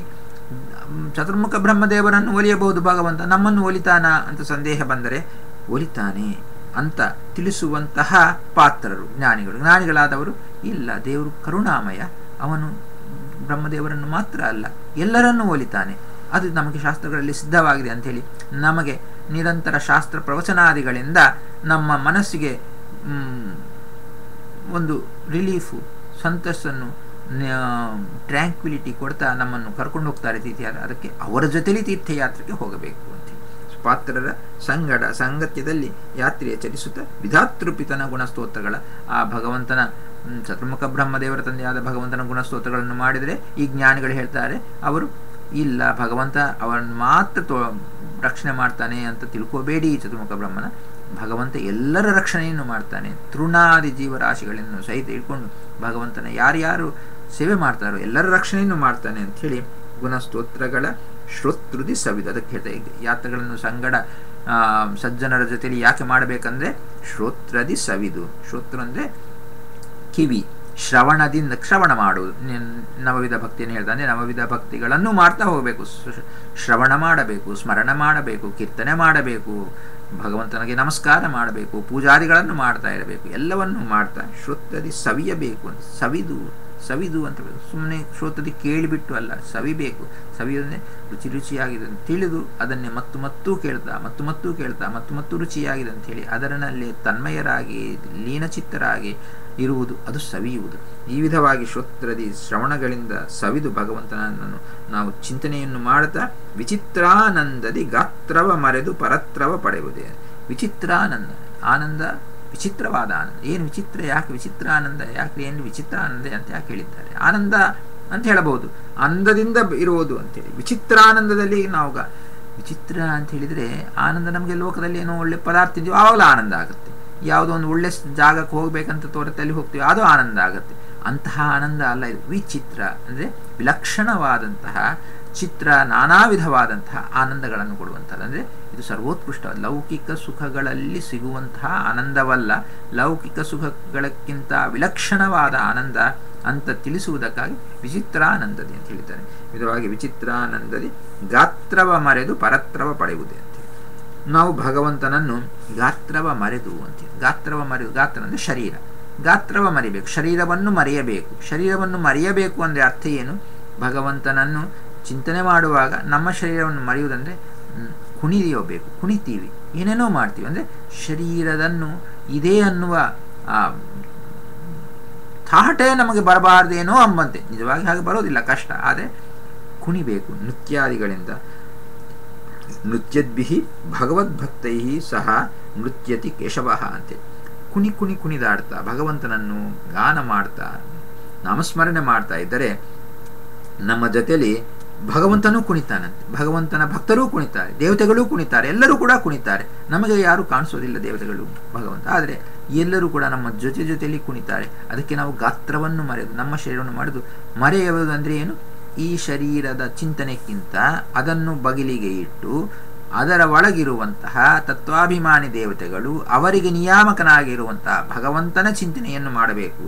ಅದು ಗಾತ್ರವ ಮರೆದು ಪರತ್ರವ ಪಡೆಯುವುದು ಅಂದರೆ ಮೋಕ್ಷವನ್ನು ಪಡೆಯುವುದು. ಇಂತಹ ಭಗವಂತನ ಚಿಂತನೆಯಿಂದ ನಾವು ಮಾಡಿದರೆ ಸಂಸಾರ ಯಾತ್ರೆಯನ್ನು ಯಾತ್ರಾ ಅಂದರೆ ಕ್ಷೇತ್ರ ಯಾತ್ರಾ ಅಂತೆ ಅಲ್ಲ, ಪಾತ್ರರ ಸಂಗಡ ಯಾತ್ರೆಯ ಚರಿಸುತ್ತಾ ಸತ್ಪಾತ್ರರ ಜ್ಞಾನಿಗಳ ಜೊತೆಲಿ ಕ್ಷೇತ್ರ ಯಾತ್ರೆಗೆ ಹೋಗೋದು ಅಂತ ಇದೆ.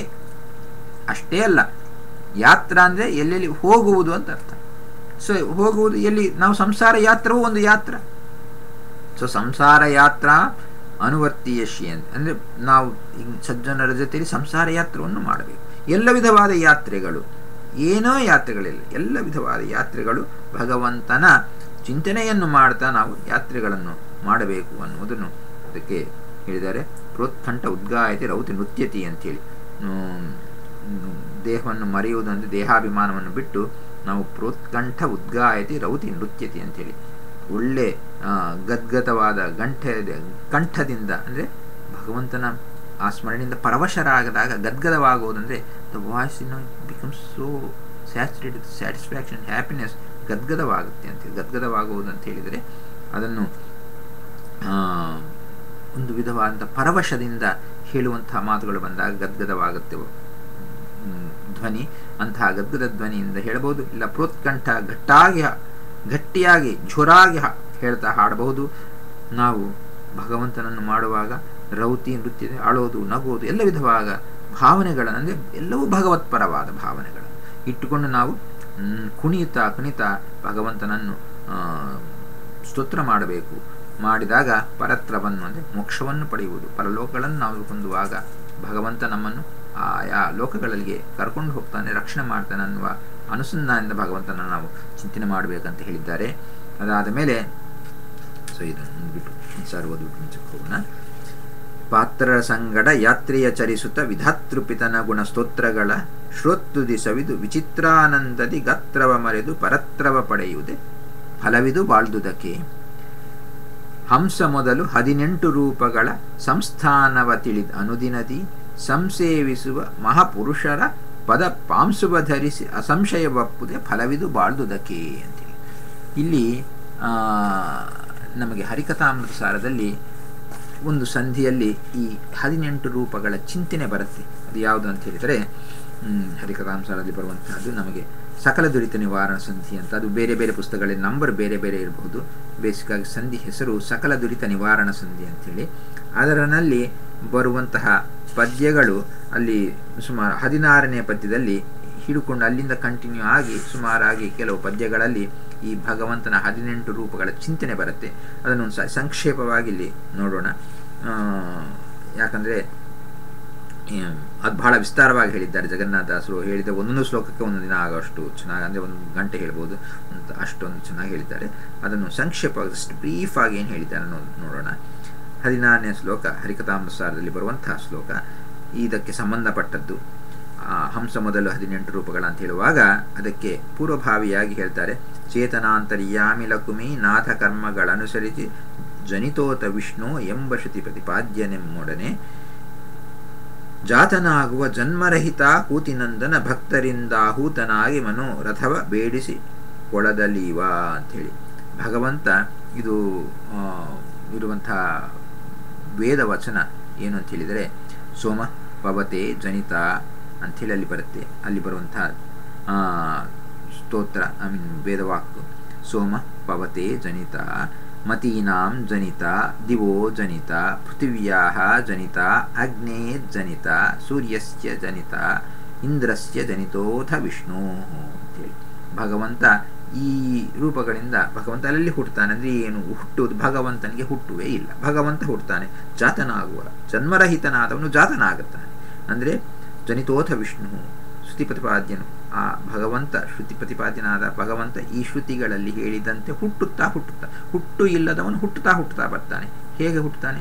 ಸೋಮದಲ್ಲಿ ಹುಟ್ಟುತ್ತಾನೆ, ಬುದ್ಧಿಯಲ್ಲಿ ಹುಟ್ಟುತ್ತಾನೆ, ಅದೇ ವಿಧವಾಗಿ ಸ್ವರ್ಗದಲ್ಲಿ ಹುಟ್ಟುತ್ತಾನೆ, ಪೃಥ್ವಿಯಲ್ಲಿ ಹುಟ್ಟುತ್ತಾನೆ, ಅಗ್ನಿಯಲ್ಲಿ ಹುಟ್ಟುತ್ತಾನೆ, ಸೂರ್ಯನಲ್ಲಿ ಹುಟ್ಟುತ್ತಾನೆ, ಇಲ್ಲಿ ಇಂದ್ರನಲ್ಲಿ ಹುಟ್ಟುತ್ತಾನೆ.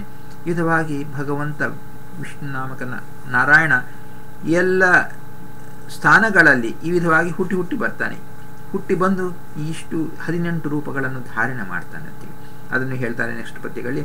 ನೃಷತು ಎನಿಸುವ ಮನುಜರೊಳು ಸುರ ವೃಷಭನಿಂದ್ರಿಯಗಳೊಳು ತತ್ತದ್ ವಿಷಯಗಳ ಭುಂಜಿಸುವ ಹೋತಾಹ್ವಯನು ತಾನಾಗಿ ಮೃಷರಹಿತ ವೇದದೊಳು ಋತು ಸತು ಪೆಸರಿನಿಂದಲಿ ಕರೆಸುತ್ತ ಜಗತ್ ಪ್ರಸವಿತ ನಿರಂತರದಿ ಚಿಂತಯಿಸುವನು ಭಕುತರನು ಅಂತೇಳಿ. ಕೆಲವು ಕಡೆ ಶಬ್ದಗಳನ್ನು ಸ್ಪಷ್ಟವಾಗಿ ಹೇಳ್ತಾರೆ, ಕೆಲವು ಕಡೆ ಗೂಢವಾಗಿ ಹೇಳ್ತಾರೆ. ಈ 18 ರೂಪಗಳನ್ನು ತಿಳಿಸುವಾಗ ಇಲ್ಲಿ ಹೇಳುವಂತಹ ರೂಪಗಳು ಏನು ಅಂತ ಹೇಳಿದರೆ, ಹೋತ ಅನ್ನುವ ರೂಪ ಬರುತ್ತೆ, ಅಷ್ಟೇ ಅಲ್ಲದೆ ಋತುಸತ್ ಅನ್ನುವ ರೂಪ ಬರುತ್ತೆ, ಅಷ್ಟೇ ಅಲ್ಲ. ಇವೆರಡು ಕ್ಲಿಯರ್ ಆಗಿ ಪದ್ಯದಲ್ಲಿಯೇ ಬರುವಂತಹದ್ದು, ಹೋತ ಋತುಸತ್ ಅಂತೇಳಿ. ಅಷ್ಟೇ ಅಲ್ಲದೆ ಮಿಕ್ಕ ಶಬ್ದಗಳು ಋತಂ ಅನ್ನುವ ಶಬ್ದ ಹಿಡನ್ ಆಗಿ ಇದೆ, ವೇದಿಸತ್ ಅನ್ನುವ ಶಬ್ದ ಹಿಡನ್ ಆಗಿ ಇದೆ. ವೇದಗಳಲ್ಲಿ ತಿಳಿಯುವಂತಹ ರೂಪ ಯಾವುದು? ವೇದಿಸತ್. ಅದೇ ವಿಧವಾಗಿ ವರಸತ್ ಅನ್ನುವ ರೂಪ ಹಿಡನ್ ಆಗಿದೆ. ಸೊ ವೃಷಭ ಅಂತ ಹೇಳಿದೆ, ವರಸತ್ ಅಂತೇಳಿ ಈ ವಿಧವಾಗಿ ಭಗವಂತನ ರೂಪ. ಸೊ ಈ ಶಬ್ದಗಳ ಅರ್ಥ ಏನು ಅಂತ ನಾನು ಕೊನೆಗೆ ಹೇಳ್ತೀನಿ. ಈ ಶಬ್ದಗಳು ಯಾವುದಂತ ಮಾತ್ರ ಈಗ ಹೇಳ್ತಾ ಇದ್ದೀನಿ.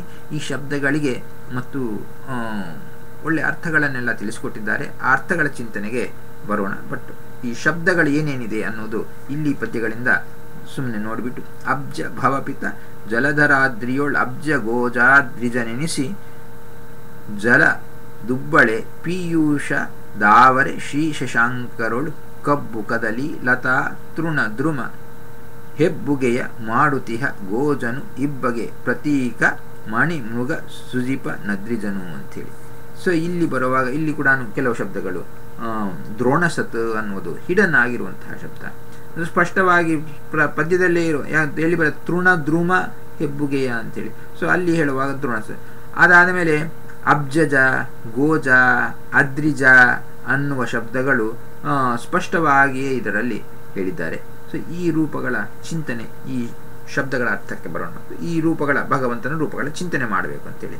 ಅದಾದ ಮೇಲೆ ಶ್ರುತಿ ವಿನುತ ಸರ್ವತ್ರದಲ್ಲಿ ಭಾರತೀ ರಮಣನೊಳಗಿದ್ದು ತಾ ಶುಚಿಷದೆ ಎನಿಸಿ ಜಡ ಚೇತನರನ ಪವಿತ್ರ ಮಾಡುತಿಹ ಅತುಳ ಮಹಿಮಾನಂತ ರೂಪಾಚ್ಯುತನೆನಿಸಿ ಚಿದ್ದೇಹದೊಳು ಪ್ರಾಕೃತ ಪುರುಷಾನಂದದಲ್ಲಿ ನಾನಾ ಚೇಷ್ಟೆಗಳ ಮಾಲ್ಪ ಅಂಥೇಳಿ. ಅದಾದ ಮೇಲೆ ನೆಕ್ಸ್ಟ್ ಪದ್ಯದಲ್ಲಿ ಅತಿಥಿ, ಇಲ್ಲಿ ಅತಿಥಿ ಅನ್ನುವ ಶಬ್ದವನ್ನು ಇಲ್ಲಿ ಬಳಸಿದ್ದಾರೆ. ಸೊ ಅತಿಥಿ ಎನಿಸುವನ್ ಅನ್ನಮಯ ಭಾರತಿ ರಮಣನೊಳು ಪ್ರಾಣಮಯ ಪ್ರಾಕೃತ ವಿಷಯ ಚಿಂತನೆಯ ಮಾಡಿಸುವನು ಮನೋಮಯನು ಯತನ ವಿಜ್ಞಾನಮಯ ಬರಲದ ಜತನ ಮಾಡಿಸಿ ಆತ್ಮಜಾಯ ಸುತರ ಸಂಗತಿ ಸುಖವನೀವಾನಂದಮಯ ನೆನಿಸಿ ಅಂಥೇಳಿ ಅಲ್ಲಿ ಆ ಬರುವಂತಹ ಭಗವಂತನ ರೂಪಗಳು ಋತಜ ಅನ್ನುವ ರೂಪವನ್ನು ಅಲ್ಲಿ ತಿಳಿಸಿ, ಅತಿಥಿ ಅನ್ನುವ ರೂಪವನ್ನು ಇಲ್ಲಿ ತಿಳಿಸಿಕೊಟ್ಟಿದ್ದಾರೆ ಈ ಪದ್ಯದಲ್ಲಿ. ಅದಾದ ಮೇಲೆ ಇನಿತು ರೂಪಾತ್ಮನಿಗೆ ದೋಷಗಳು ಎನಿತು ಬಪ್ಪವು ಪೇಳಿರೈ ಬ್ರಾಹ್ಮಣ ಕುಲೋತ್ತಮರಾದವರು ನಿಷ್ಕಪಟ ಬುದ್ಧಿಯಲ್ಲಿ ಗುಣ ನಿಯಾಮಕ ತತ್ತದಾಹ್ವಯ ನೆನೆಸಿ ಕಾರ್ಯವ ಮಾಳ್ಪ ದೇವನ ನೆನೆದ ಮಾತ್ರದಿ ದೋಷರಾಶಿಗಳೆಲ್ಲ ಕೆಡುತಿಹವು. ದೋಷರಾಶಿಗಳನ್ನು ನಾಶ ಮಾಡಬೇಕಂದ್ರೆ ಈ ಭಗವಂತನ ದೋಷರಹಿತವಾದ ಈ ನಿಷ್ಕಪಟ ಬುದ್ಧಿಯಿಂದ ಈ ಭಗವಂತನ ಈ ರೂಪಗಳ ಚಿಂತನೆ ಮಾಡಬೇಕು. ಈ ಪದ್ಯದಲ್ಲಿ ಹಂಸ ಅನ್ನುವ ರೂಪ, ಬೃಹತ್ ಅನ್ನುವ ರೂಪ ನಮಗೆ ಕಾಣಿಸಿಕೊಡುತ್ತೆ. ಅದೇ ವಿಧವಾಗಿ ನೆಕ್ಸ್ಟ್ ಪದ್ಯದಲ್ಲಿ ಕುಸ್ತ ಎನಿಸುವ ಭೂಮಿಯೊಳು ಆಶಸ್ಥ ನೆನೆಸುವ ದಿಗ್ವಲಯದೊಳು ಸ್ವಸ್ಥ ನೆನಿಪ ಆಕಾಶದೊಳು ಒಬ್ಬೊಬ್ಬರೊಳಗಿದ್ದು ವ್ಯಸ್ತ ನೆನೆಸುವ ಸರ್ವರೊಳಗೆ ಸಮಸ್ತ ನೆನೆಸುವ ಬಳಿಯಲ್ಲಿದ್ದು ಉಪಸ್ಥ ನೆನೆಸುವ ವಿಶೋಧನ ವಿಶುದ್ಧಾತ್ಮ ಲೋಕದೊಳು. ಸೊ ಇಲ್ಲಿ ಕೆಲವು ಶಬ್ದಗಳು ಸ್ಪಷ್ಟವಾಗಿದೆ, ಕೆಲವು ಶಬ್ದಗಳು ಹಿಡನ್ ಆಗಿರುವಂತಹ ಶಬ್ದಗಳು. ವಸು ಅನ್ನುವ ಶಬ್ದ, ಅಂತರಿಕ್ಷ ಸತ್, ವ್ಯೋಮಸತ್ ಅನ್ನುವ ಶಬ್ದಗಳು ನಮಗೆ ಹಿಡನ್ ಆಗಿರುವಂತಹ ಶಬ್ದಗಳು ಈ ಶ್ಲೋಕದಲ್ಲಿದೆ, ಈ ಪದ್ಯದಲ್ಲಿ. ಹೀಗೆ ಭಗವಂತನ ಈ 18 ರೂಪಗಳ ಚಿಂತನೆಯನ್ನು ಈ ಸಕಲ ದುರಿತ ನಿವಾರಣ ಸಂಧಿಯಲ್ಲಿ ಜಗನ್ನಾಥದಾಸರು ತಿಳಿಸಿಕೊಟ್ಟಿದ್ದಾರೆ. ಅಲ್ಲಿರುವಂತಹ ಕೆಲವು ಆ ಶಬ್ದಗಳಿಗಿರುವಂತಹ ಅರ್ಥಗಳು ಏನು, ಈ 18 ರೂಪಗಳು ಏನು, ಈ ಭಗವಂತನ ಈ 18 ನಾವು ಮುಂಚಿನ ಪದ್ಯದಲ್ಲಿ ನೋಡಿದ್ವಿ. ಭಗವಂತ ಈ ಚರಾಚರ ಜಗತ್ತಿನಲ್ಲಿ ಮಾಡಿ ಗಾತ್ರವ ಮೆರೆದು ಪರತ್ರ ಪಡೆಯುವುದೇ ಈ ಭಗವಂತನ ವಿಧಾತೃಪಿತನ ಗುಣ, ಬ್ರಹ್ಮದೇವರ ತಂದೆಯಾದ ಭಗವಂತನ ಗುಣಗಳ ಚಿಂತನೆ ಅಂತ ಹೇಳಿದ್ರೆ ಸರ್ವತ್ರ ವ್ಯಾಪ್ತನಾದ ಭಗವಂತನ ಚಿಂತನೆ. ಸರ್ವತ್ರ ವ್ಯಾಪ್ತನಾದವನು ಅವನೇನು ಮಾಡ್ತಾನೆ, ಈ 18 ಸ್ಥಾನಗಳಲ್ಲಿ ಹೋಗಿ ಸಂಸ್ಥಾನವ ತಿಳಿದು ಆಯಾ ಸ್ಥಾನಗಳನ್ನು ಆ ಭಗವದ್ ರೂಪಗಳನ್ನು ನಾವು ತಿಳಿದವರಾಗಿ ಭಗವಂತನ ಚಿಂತೆಯನ್ನು ಮಾಡಬೇಕು. ಹಂಸ ಮೊದಲು 18 ರೂಪಗಳ ಅಂತ ಹೇಳಿದ್ದಾರೆ. ಈ 18 ರೂಪಗಳ ಚಿಂತನೆಯನ್ನು ನಾವು ಮಾಡಬೇಕು ಅಂತ ಹೇಳಿದ್ದಾರೆ. ಸೊ ಈ ರೂಪಗಳ ಅರ್ಥವನ್ನು ಏನು ಅಂತ ನೋಡೋಣ. ಇದಕ್ಕಿರುವಂತಹ ಈ ಪದ್ಯ ಹಂಸ ಸುಷ ವ್ಯೋಮಸ ಇದು ಬರುತ್ತೆ ನಮಗೆ ವೇದದಲ್ಲಿ ಬರುವಂತಹ ಶಬ್ದ. ಅದನ್ನು ಅದರ ಅರ್ಥಗಳನ್ನು ನಾವು ನೋಡೋಣ. ಸೊ ಬಟ್ ಈ ಶಬ್ದ ಒಂದೊಂದಕ್ಕೆ ಇರುವಂತಹ ಅರ್ಥ ಏನು ಅಂತ ಹೇಳಿದ್ದು ನೋಡೋಣ. ಹಂಸ ಹಂಸ ಅಂತ ಹೇಳಿದರೆ ಹಂತಿ ತಮ ಇತಿ ಹಂಸಃ ಅಂತ ಅನೇಕ ಅರ್ಥಗಳು. ಹಂಸ ಶಬ್ದಕ್ಕೆ ತುಂಬ ಅರ್ಥಗಳಿದೆ. ಇವತ್ತು ಜಸ್ಟ್ ಸಂಕ್ಷೇಪವಾಗಿ ಒಂದೆರಡು ಅರ್ಥಗಳನ್ನು ಮಾತ್ರ ನೋಡೋಣ.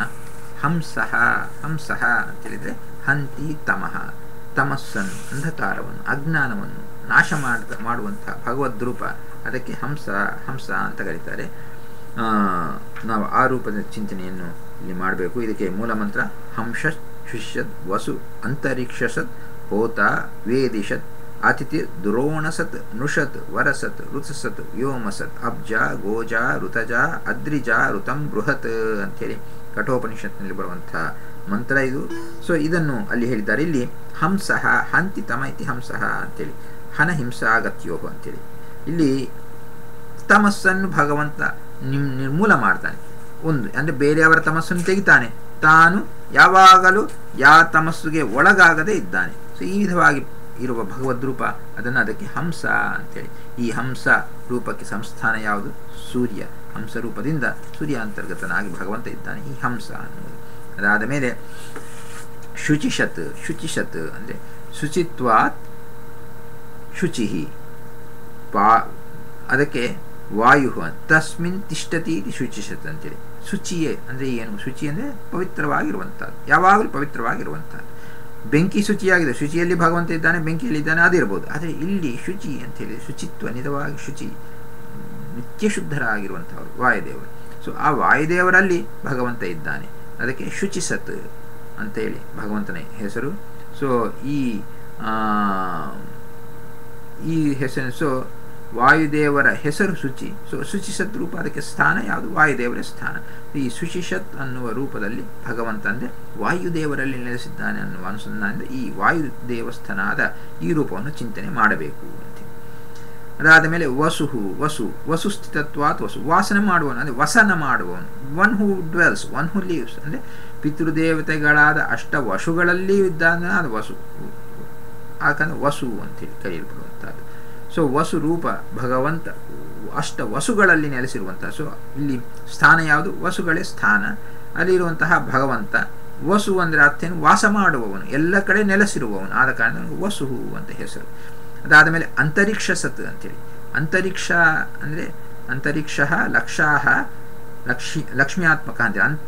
ಅಂತರಿಕ್ಷ ಸತ್ ಅಂದರೆ ಒಂದು ಅರ್ಥ. ಇದು ಅಂತರಿಕ್ಷ ಅಂದರೆ ಲಕ್ಷ್ಮೀ ದೇವಿ ಅಂತ ತಗೊಂಡ್ರೆ ಅಂತರಿಕ್ಷ. ಸತ್ ಸತ್ ಅನ್ನೋ ಶಬ್ದಕ್ಕೆ ಇರುವವನು ಅಂತ ಅರ್ಥ. ಒನ್ ಹು ಎಕ್ಸಿಸ್ಟ್, ರಿಸೈಡ್ಸ್, ಡ್ವೆಲ್ಸ್. ಅಂತರಿಕ್ಷ ಸತ್, ಅಂತರಿಕ್ಷದಲ್ಲಿ ನೆಲೆಸಿದವನು. ಅಂತರಿಕ್ಷ ಅಂತೇಳಿದರೆ ನಮಗೆ ಪ್ರಸಿದ್ಧವಾಗಿರುವ ಅರ್ಥ ಎಲ್ಲರಿಗೂ ಗೊತ್ತು, ಭಗವಂತ ಅಂತರಿಕ್ಷದಲ್ಲಿದ್ದಾನೆ ಅಂತೇಳಿ. ದಟ್ ಈಸ್ ಫೈನ್, ಅದು ಇದ್ದಾನೆ ಭಗವಂತ. ಆದರೆ ಅಷ್ಟಲ್ಲ, ಅದಕ್ಕಿಂತ ಬಹಳ ದೊಡ್ಡದಾದ ವಿಷಯ ಏನು? ಅಂತರಿಕ್ಷ ಅಂದರೆ ಅಂತರಿಕ್ಷ ಒಳಗೆ ನೋಡುವ, ಅಂದರೆ ನಿತ್ಯ ಮುಕ್ತಳಾದ ಲಕ್ಷ್ಮೀದೇವಿ ಅಂತರಿಕ್ಷ ಅಂತ ಕರೆಯಲ್ಪಡುವವರು. ಅಂತಹ ಲಕ್ಷ್ಮೀ ಒಳಗಿದ್ದಾನೆ, ಇಲ್ಲ ಲಕ್ಷ್ಮ್ಯಾತ್ಮಕವಾದ ಆಕಾಶದ ಒಳಗಿದ್ದಾನೆ. ತಸ್ಯಾಂ ತಿಷ್ಠತಿ ಇತಿ ಅಂತರಿಕ್ಷಂ ಅಂತೇಳಿ. ಸೊ ಅಂತರಿಕ್ಷವೆಂದರೆ ಆಕಾಶ, ಅವ್ಯಾಕೃತ ಆಕಾಶ, ಎಲ್ಲ ಲಕ್ಷ್ಮೀ ಸ್ವರೂಪ ಅದರ ಒಳಗೆ ಭಗವಂತ ನೆಲೆಸಿದ್ದಾನೆ. ಅಲ್ಲಿರುವ ಹರಿಯ ರೂಪ, ಅದನ್ನು ಅಂತರಿಕ್ಷ ಸತ್ ಅಂತ ಕರೀತಾರೆ. ಅದಾದ ಮೇಲೆ ಹೋತ ಅಂಥೇಳಿ. ಹೋತ ಅಂತ ಹೇಳಿದರೆ ಜುಹೋತಿ ಇತಿ ಹೋತ ಅಂಥೇಳಿ. ಹೋಮಕ್ಕೆ ಯೋಗ್ಯವಾದದ್ದು ಅಗ್ನಿ, ಅದರಲ್ಲಿದ್ದು ಆಹುತಿಯನ್ನು ಸ್ವೀಕರಿಸುವನಾದರ ಕಾರಣದಿಂದ ಹರಿಯನ್ನು ಹೋತ ಅಂತ ಅಂದರೆ ಅಗ್ನಿಯಿಂದ ಆಹುತಿಯನ್ನು ಸ್ವೀಕಾರ ಮಾಡ್ತಾನೆ ಭಗವಂತ, ಅದಕ್ಕೆ ಅವನು ಹೋತ. ವೇದಿಸತ್ ಅಂದರೆ ವೇದ್ಯಾಂ ತಿಷ್ಠತಿ ಇತಿ ವೇದಿಷತ್. ವೇದಗಳಲ್ಲಿರುವ ರೂಪ ಭಗವಂತನ ರೂಪಕ್ಕೆ ವೇದಿಷತ್. ವೇದ ಮತ್ತು ವೇದಸತ್ ಅಂತ ಹೇಳಿದೆ, ವೇದಿಸತ್ ಅಂತ ಹೇಳಿದ್ರೆ ವೇದಗಳಲ್ಲಿ ಅಂತ ಹೇಳುವಂಥದ್ದು. ಸೊ ವೇದಿಸತ್ ಅಂದರೆ ಆ ವೇದ್ಯಾಂ ತಿಷ್ಠತೀತಿ ವೇದಿಸತ್ ಅಂಥೇಳಿ ಹೋಮ ಮಾಡುವಂತಹ ಈ ಯಜ್ಞಭೂಮಿ ವೇದಿ ಅಲ್ಲಿರುವವನು. ಸೊ ಒಂದು ವೇದದಲ್ಲಿರುವ ವೇದಿಸತ್ ಅಂತ ಹೇಳಿದ್ರೆ ವೇದದಲ್ಲಿರುವವನು ಅಂತ ಒಂದು ಅರ್ಥ. ವೇದ ಉಳ್ಳದ್ದು ಜ್ಞಾನ ವೇದಿ, ವೇದ ಜ್ಞಾನ ಸಂಬಂಧವಾದದ್ದು ವೇದಿ, ಅಲ್ಲಿ ಇದ್ದಾನೆ. ಇಲ್ಲ ವೇದಿ ಅಂದರೆ ವೇದಿಕೆ, ಆಲ್ಟರ್ ಅಂತ ಏನೋ ಕರಿತೀವಲ್ವ. ಸೊ ಭಗವಂತನನ್ನು ನಾವು ಇಡುವಂತಹ ಜಾಗ ಯಾವುದು, ಅದು ವೇದಿ. ಆ ಜಾಗೆಯಲ್ಲಿ, ಆ ವೇದಿಯಲ್ಲಿ, ಆ ವೇದಿಕೆಯಲ್ಲಿ, ಇಲ್ಲ ಯಜ್ಞಭೂಮಿಯಲ್ಲಿ ಭಗವಂತ ನೆಲೆಸಿದ್ದಾನೆ. ಅದಕ್ಕೆ ಅವನಿಗೆ ವೇದಿಸತ್ ಅಂತ ಹೆಸರು. ಅದೇ ವಿಧವಾಗಿ ಭಗವಂತನಿಗೆ ಅತಿಥಿ ಅಂತೇಳಿ, ಅತಿಥಿ ಅಂದರೆ ಅತಿಥಿ ಸ್ಥಿತತ್ವಾತ್ ಅತಿಥಿ ಅಂತೇಳಿ.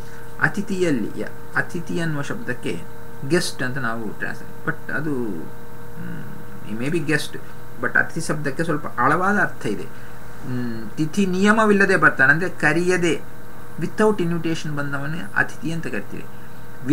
ವಿತ್ ಇನ್ವಿಟೇಷನ್ ಯಾರು ಬರ್ತಾರೋ ಅವ್ನಿಗೆ ಅಭ್ಯಾಗತ, ಅತಿಥಿ ಅಭ್ಯಾಗತರು ಅಂತ ನಾವು ಒಟ್ಟಿಗೆ ಪ್ರಯೋಗ ಮಾಡ್ತೀವಿ. ಇನ್ವೈಟ್ ಮಾಡಿ ಬಂದರೆ ಅದು ಅಭ್ಯಾಗತ, ಇನ್ವೈಟ್ ಮಾಡದೇನೇ ಬಂದರೆ ಅತಿಥಿ ಅನ್ಎಕ್ಸ್ಪೆಕ್ಟೆಡ್ ಗೆಸ್ಟ್ ಇದ್ದಂಗೆ. ಅಭ್ಯಾಗತ ಅಂದರೆ expected guest, uninvited, expected and invited guest. ಅತಿಥಿ is unexpected uninvited guest. So ಇಂತಹ ಅತಿಥಿ ಒಳಗೆ ಭಗವಂತ ಇದ್ದಾನೆ. ಇಲ್ಲಿ ಸ್ಥಾನ ಯಾವುದು, ಅದಕ್ಕೆ ಸಂಸ್ಥಾನ ಅತಿಥಿಯೇ ಸಂಸ್ಥಾನ. ಅತಿಥಿ ಒಳಗೆ ಅತಿಥಿ ನಾಮಕ ಭಗವಂತ ಇದ್ದಾನೆ ಅಂಥೇಳಿ ನಾವು ಚಿಂತನೆಯನ್ನು ಮಾಡಬೇಕು. ಅದಾದಮೇಲೆ ದ್ರೋಣಸತ್, ದ್ರೋಣ ಅಂತ ಹೇಳಿದರೆ, ದ್ರೋಣ ಅಂದರೆ ದೊನ್ನಿ ಅಂತೀವಿ ನಾವು, ನೀವೆಲ್ಲ ನೋಡಿರ್ಬೋದು. ದೊನ್ನೆ ಲೈಕ್ ಕಂಟೈನರ್ ಎಲೆಗಳಿಂದ ಮಾಡ್ತಾರೆ, ಬಿಲ್ಡ್ ಇಟ್. ಸೊ ಈ ದ್ರೋಣದಲ್ಲಿ ಭಗವಂತನ ರೂಪ ಒಂದಿರುತ್ತೆ, ಅಂದರೆ ಇದು ಯಜ್ಞಯಾಗಾದಿಗಳಲ್ಲಿ ಬಳಸುತ್ತಾರೆ, ಆದ ಕಾರಣದಿಂದ ಅಲ್ಲಿ ಮೆಂಟೈನ್ ಮಾಡಿದ್ದಾರೆ. ಈ ದ್ರೋಣದಲ್ಲಿ ಕೂಡ ಭಗವಂತನ ಒಂದು ರೂಪ ಇರುತ್ತೆ, ಅದಕ್ಕೆ ದ್ರೋಣಸತ್ ಅಂದರೆ ದ್ರೋಣನಲ್ಲಿ ದೊನ್ನೆಯಲ್ಲಿರುವ ಭಗವಂತನ ರೂಪ, ಹರಿಯ ರೂಪ ದ್ರೋಣಸತ್ ಅಂತ ಹೇಳ್ತಾರೆ. ಸೊ ಅದಾದ ಮೇಲೆ ನೃಷತ್ ಅಂತೇಳಿ, ನೃ ಅಂದರೆ ನರರು, ನೃಷತ್ ನರರಲ್ಲಿ ಮನುಷ್ಯರಲ್ಲಿರುವಂತಹ ರೂಪ ನೃಷತ್. ನೃಷು ಮನುಷ್ಯೇಶು ತಿಷ್ಠತಿ ನೃಷತ್ ಅಂತೇಳಿ. ಸೊ ಮನುಷ್ಯರಲ್ಲಿರುವಂತಹ ರೂಪ ಯಾವುದು, ಅದಕ್ಕೆ ನೃಷತ್ ಅಂತ ಕರೀತಾರೆ. ಅದಾದಮೇಲೆ ವರಸತ್ ಅಂತೇಳಿ, ವರಸತ್ ಅಂದರೆ ವರೇಶು ಬ್ರಹ್ಮಾದಿಶು ತಿಷ್ಠತೀತಿ ವರಸತ್, ವರರಾದರು ಶ್ರೇಷ್ಠರಾದವರು ಅವರ ಒಳಗೆ ನೆಲೆಸಿರುವ ರೂಪ ವರಸತ್, ವರರಲ್ಲಿ ಇರುವ ರೂಪ. ವರರು ಅಂದರೆ ಶ್ರೇಷ್ಠರು ಅಂದರೆ ಬ್ರಹ್ಮಾದಿಗಳಲ್ಲಿ ನೆಲೆಸಿರುವ ರೂಪ ಅಂತ, ಅದಕ್ಕೆ ವರಸತ್ ಅಂತ ಕರೀತಾರೆ. ಅದಾದ ಮೇಲೆ ಋತಸತ್ ಅಂತ. ಋತಸತ್ ಅಂದರೆ ಏನು, ಋತೆ ಯಥಾರ್ಥ ರೂಪೇ ವೇದೆ ತಿಷ್ಠತಿ ಇತಿ ಋತಸತ್ ಅಂತೇಳಿ ಒಂದು. ಯಾವುದೇ ಒಂದು ವರ್ಕ್ ತಗೊಂಡು ಅದರಲ್ಲಿ ಏನೋ ದೋಷಗಳಿರುತ್ತೆ, ದೋಷರಹಿತವಾದಂತಹ ಒಂದು ವರ್ಕ್ ಅಂದರೆ ಅದು ವೇದಗಳು ಮಾತ್ರ. ಅಂತಹ ದೋಷರಹಿತವಾದ ವೇದಗಳಲ್ಲಿ ಭಗವಂತ ನೆಲೆಸಿದ್ದಾನಾದ ಕಾರಣ ಅವನಿಗೆ ವರಸತ್ ಅಂತ ಕರೀತಾರೆ, ಋತಸತ್ ಅಂತ ಕರೀತಾರೆ. ಋತೆ ಯಥಾರ್ಥ ರೂಪೇ ಅಂತೇಳಿ, ವೇದೆ ಯಥಾರ್ಥ ರೂಪವಾದ ವೇದಗಳಲ್ಲಿರುವ ಕಾರಣದಿಂದ ಋತಸತ್ ಅಂತ ಕರೀತಾರೆ. ಅದಾದಮೇಲೆ ವ್ಯೋಮಸತ್, ವ್ಯೋಮ ಅಂದರೆ ಆಕಾಶ ಅಂತೇಳಿ, ವ್ಯೋಮ ಅಂದರೆ ಲಕ್ಷ್ಮೀದೇವಿಗೂ ವ್ಯೋಮ ಅಂತ ಹೆಸರು. ಸೊ ಈ ವಿಧವಾಗಿ ಆಕಾಶದಲ್ಲಿರುವ ರೂಪ ಇಲ್ಲ ಲಕ್ಷ್ಮಿಯಲ್ಲಿ ನೆಲೆಸಿರುವ ರೂಪ ಅಂಥೇಳಿ ಶ್ರೀಹಿ ವ್ಯೋಮ ತಸ್ಯಾಂ ತಿಷ್ಠತಿ ವ್ಯೋಮಸತ್ ಅಂತೇಳಿ. ಲಕ್ಷ್ಮೀದೇವಿಗೆ ವ್ಯೋಮ ಅಂತ ಹೆಸರು, ಲಕ್ಷ್ಮೀದೇವಿಯಲ್ಲಿ ಇರುವ ರೂಪ ಅಷ್ಟೇ ಅಲ್ಲದೆ ಆಕಾಶದಲ್ಲಿ ಇರೋ ರೂಪ. ಈ ವಿಧವಾಗಿ ವ್ಯೋಮಸತ್ ರೂಪದಿಂದ ಭಗವಂತ ಇದ್ದಾನೆ. ಅದಾದ ಮೇಲೆ ಅಬ್ಜ ಅಂತೇಳಿ, ಅಪ್ಸು ಜಾಯತೆ ಇತಿ ಅಬ್ಜ ಜಲಚರಃ ತತ್ರ ನಿಯಾಮಕತ್ವಾತ್ ಸೋಪಿ ಅಬ್ಜ, ನೀರಿನಲ್ಲಿ ಹುಟ್ಟುವ ಪ್ರಾಣಿಗಳು ಅದಕ್ಕೆ ಅಬ್ಜಗಳು. ಅಪ್ಪು ಅಂದರೆ ನೀರು, ಜ ಹುಟ್ಟಿದ್ದು, ನೀರಿನಲ್ಲಿ ಹುಟ್ಟಿದ್ದ ಕಾರಣದಿಂದ ಅಬ್ಜ ಅಂತ. ಅಬ್ಜದ ಒಳಗೆ ಇರುವ ಭಗವಂತನ ರೂಪ ನಿಯಮನ ಮಾಡುವ ರೂಪ ಅದು ಅಬ್ಜ ರೂಪ. ಇದು ಹರಿಯೇ ಅಬ್ಜ, ಅಬ್ಜದಲ್ಲಿ ಆ ಸ್ಥಾನ ಅಬ್ಜ, ಅಲ್ಲಿರುವ ಭಗವಂತನ ರೂಪ ಹರಿರೂಪ, ಅದು ಅಬ್ಜ ಅಂತ ಕರೆಯಲ್ಪಡುತ್ತೆ. ಅದಾದಮೇಲೆ ಗೋಜ ಅಂತ, ಗೋಜ ಅಂದರೆ ಗೋವುಗಳಲ್ಲಿರುವ ರೂಪ. ಒಂದು ಗೋವುಗಳಲ್ಲಿರುವಂಥ ರೂಪ ಅಂತ ಒಂದು ಅರ್ಥ, ಸ್ಥೂಲವಾದ ಅರ್ಥ. ಇಲ್ಲ ಗೋಜ ಅಂತ ಹೇಳಿದ್ರೆ ಗವಿ ಜಾಯಂತೇತಿ ಗೋಜಾಹ ಅಂತೇಳಿ, ಅಂದರೆ ಗೋ ಅನ್ನುವ ಶಬ್ದಕ್ಕೆ ಭೂಮಿ ಅಂತಲೂ ಅರ್ಥ ಇದೆ. ಗೋ ಅಂದರೆ ಭೂಮಿ ಅಂತೇಳಿ. ಸೊ ಈ ಭೂಮಿಯಲ್ಲಿ ಇಲ್ಲ ಗೋ ಅನ್ನುವ ಶಬ್ದಕ್ಕೆ ಸ್ವರ್ಗ ಅಂತಲೂ ಇದೆ. ಸೊ ಗೋಜ ಅಂತ ಹೇಳಿದರೆ ಅಲ್ಲೆಲ್ಲಿ ಹುಟ್ಟಿ ಬಂದಿದ್ದ, ಹುಟ್ಟಿ ಬರುವುದಂದರೆ ಏನು, ಅಭಿವ್ಯಕ್ತನಾಗಿ ತಾನು ನಿಯಮನ ಮಾಡ್ತಾನೆ. He manifest himself there and then does ನಿಯಮನ ಆಫ್ ದಟ್. ಆ ಕಾರಣದಿಂದ ಅವನಿಗೆ ಗೋಜ ಅಂತ ಕರೀತಾರೆ. ಸೊ ಈ ಎಲ್ಲ ಸ್ಥಾನಗಳಲ್ಲಿರುವಂಥ ಭಗವಂತನ ರೂಪ. ಅದಾದಮೇಲೆ ಋತಜ ಅಂದರೆ ಋತಾತ್ ಜಾತಃ ಋತಜ. ಋತ ಅಂದರೆ ಏನು, ಸತ್ಯವನ್ನೇ ನಂಬಿಬಿಟ್ಟು ಅದರಲ್ಲಿಯೇ ನಿಷ್ಠಾಪರರಾಗಿರುವಂಥ ಅವರನ್ನು ಹೇಳ್ತಾ ಇದ್ದಾರೆ. ಋತಜ ಅಂತೇಳಿ. ಸೊ ಋತಜ ಜಾತಃ ಸತ್ಯವನ್ನು ನಂಬಿ ಅದರಲ್ಲಿಯೇ ಇರುವಂತಹ ಭಕ್ತರು ಯಾರಾದರೂ ಅವರ ಒಳಗೆ ನೆಲೆಸಿರುವಂತಹ ರೂಪ ಋತಜ ಅಂಥೇಳಿ.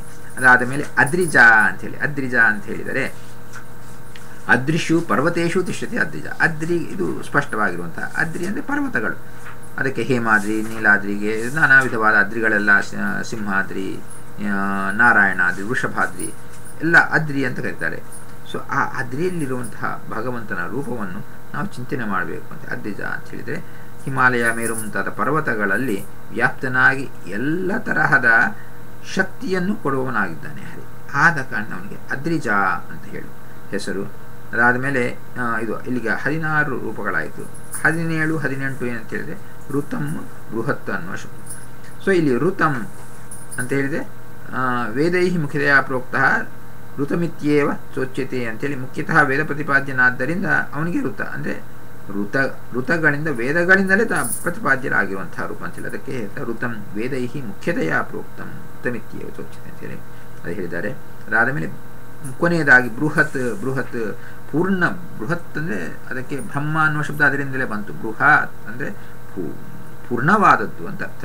ಬೃಹತ್ ಪೂರ್ಣ ಗುಣಸ್ಯಾಚ ಸಯೇವ ಪುರುಷೋತ್ತಮ ಅಂತೇಳಿ ಗುಣಪೂರ್ಣನಾದ್ದರಿಂದ ಅವನಿಗೆ ಬೃಹತ್ ಅಂತ ಹೆಸರು. ಬೃಹತ್ ಪೂರ್ಣವಾದದ್ದು, ಸಂಪೂರ್ಣವಾದದ್ದು, infinite and completely positive thing. ಅದಕ್ಕೆ ಬೃಹತ್ ಅಂಥೇಳಿ ಇಲ್ಲಿ ಈ ವಿಧವಾಗಿ ಈ ಒಂದೊಂದು ಅರ್ಥವನ್ನು ಮಾತ್ರ ನೋಡಿದ್ವಿ. ಬಟ್ ಈ ಶಬ್ದಗಳಿಗೆ ಮೋರ್ ದ್ಯಾನ್ ಒನ್ ಮೀನಿಂಗ್ ಇದೆ ಎಲ್ಲ ಶಬ್ದಗಳಿಗೂ. ಸೊ ಈ ವಿಧವಾಗಿ ಈ ಭಗವಂತನ ಹಂಸ ಮೊದಲು 18 ರೂಪಗಳ ಚಿಂತನೆಯನ್ನು ನಾವು ಮಾಡಬೇಕು ಅಂತೇಳಿ ಹೇಳ್ತಾ ಇದ್ದಾರೆ.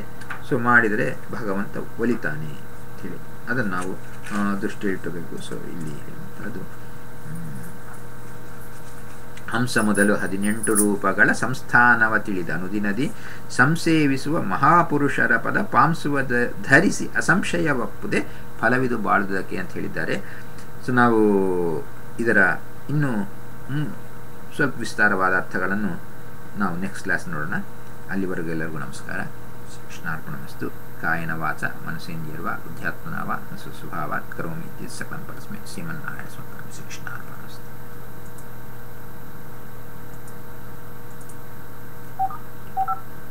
All callers are muted. All callers are unmuted. Conference recording has stopped. ನಮಸ್ಕಾರ ರೀ. ಯಾರಿಗಾದ್ರೆ ಪ್ರಶ್ನೆಗಳಿದ್ದರೆ ಕೇಳಬಹುದು. ನಮಸ್ಕಾರ ರೀ. Thanks for sending the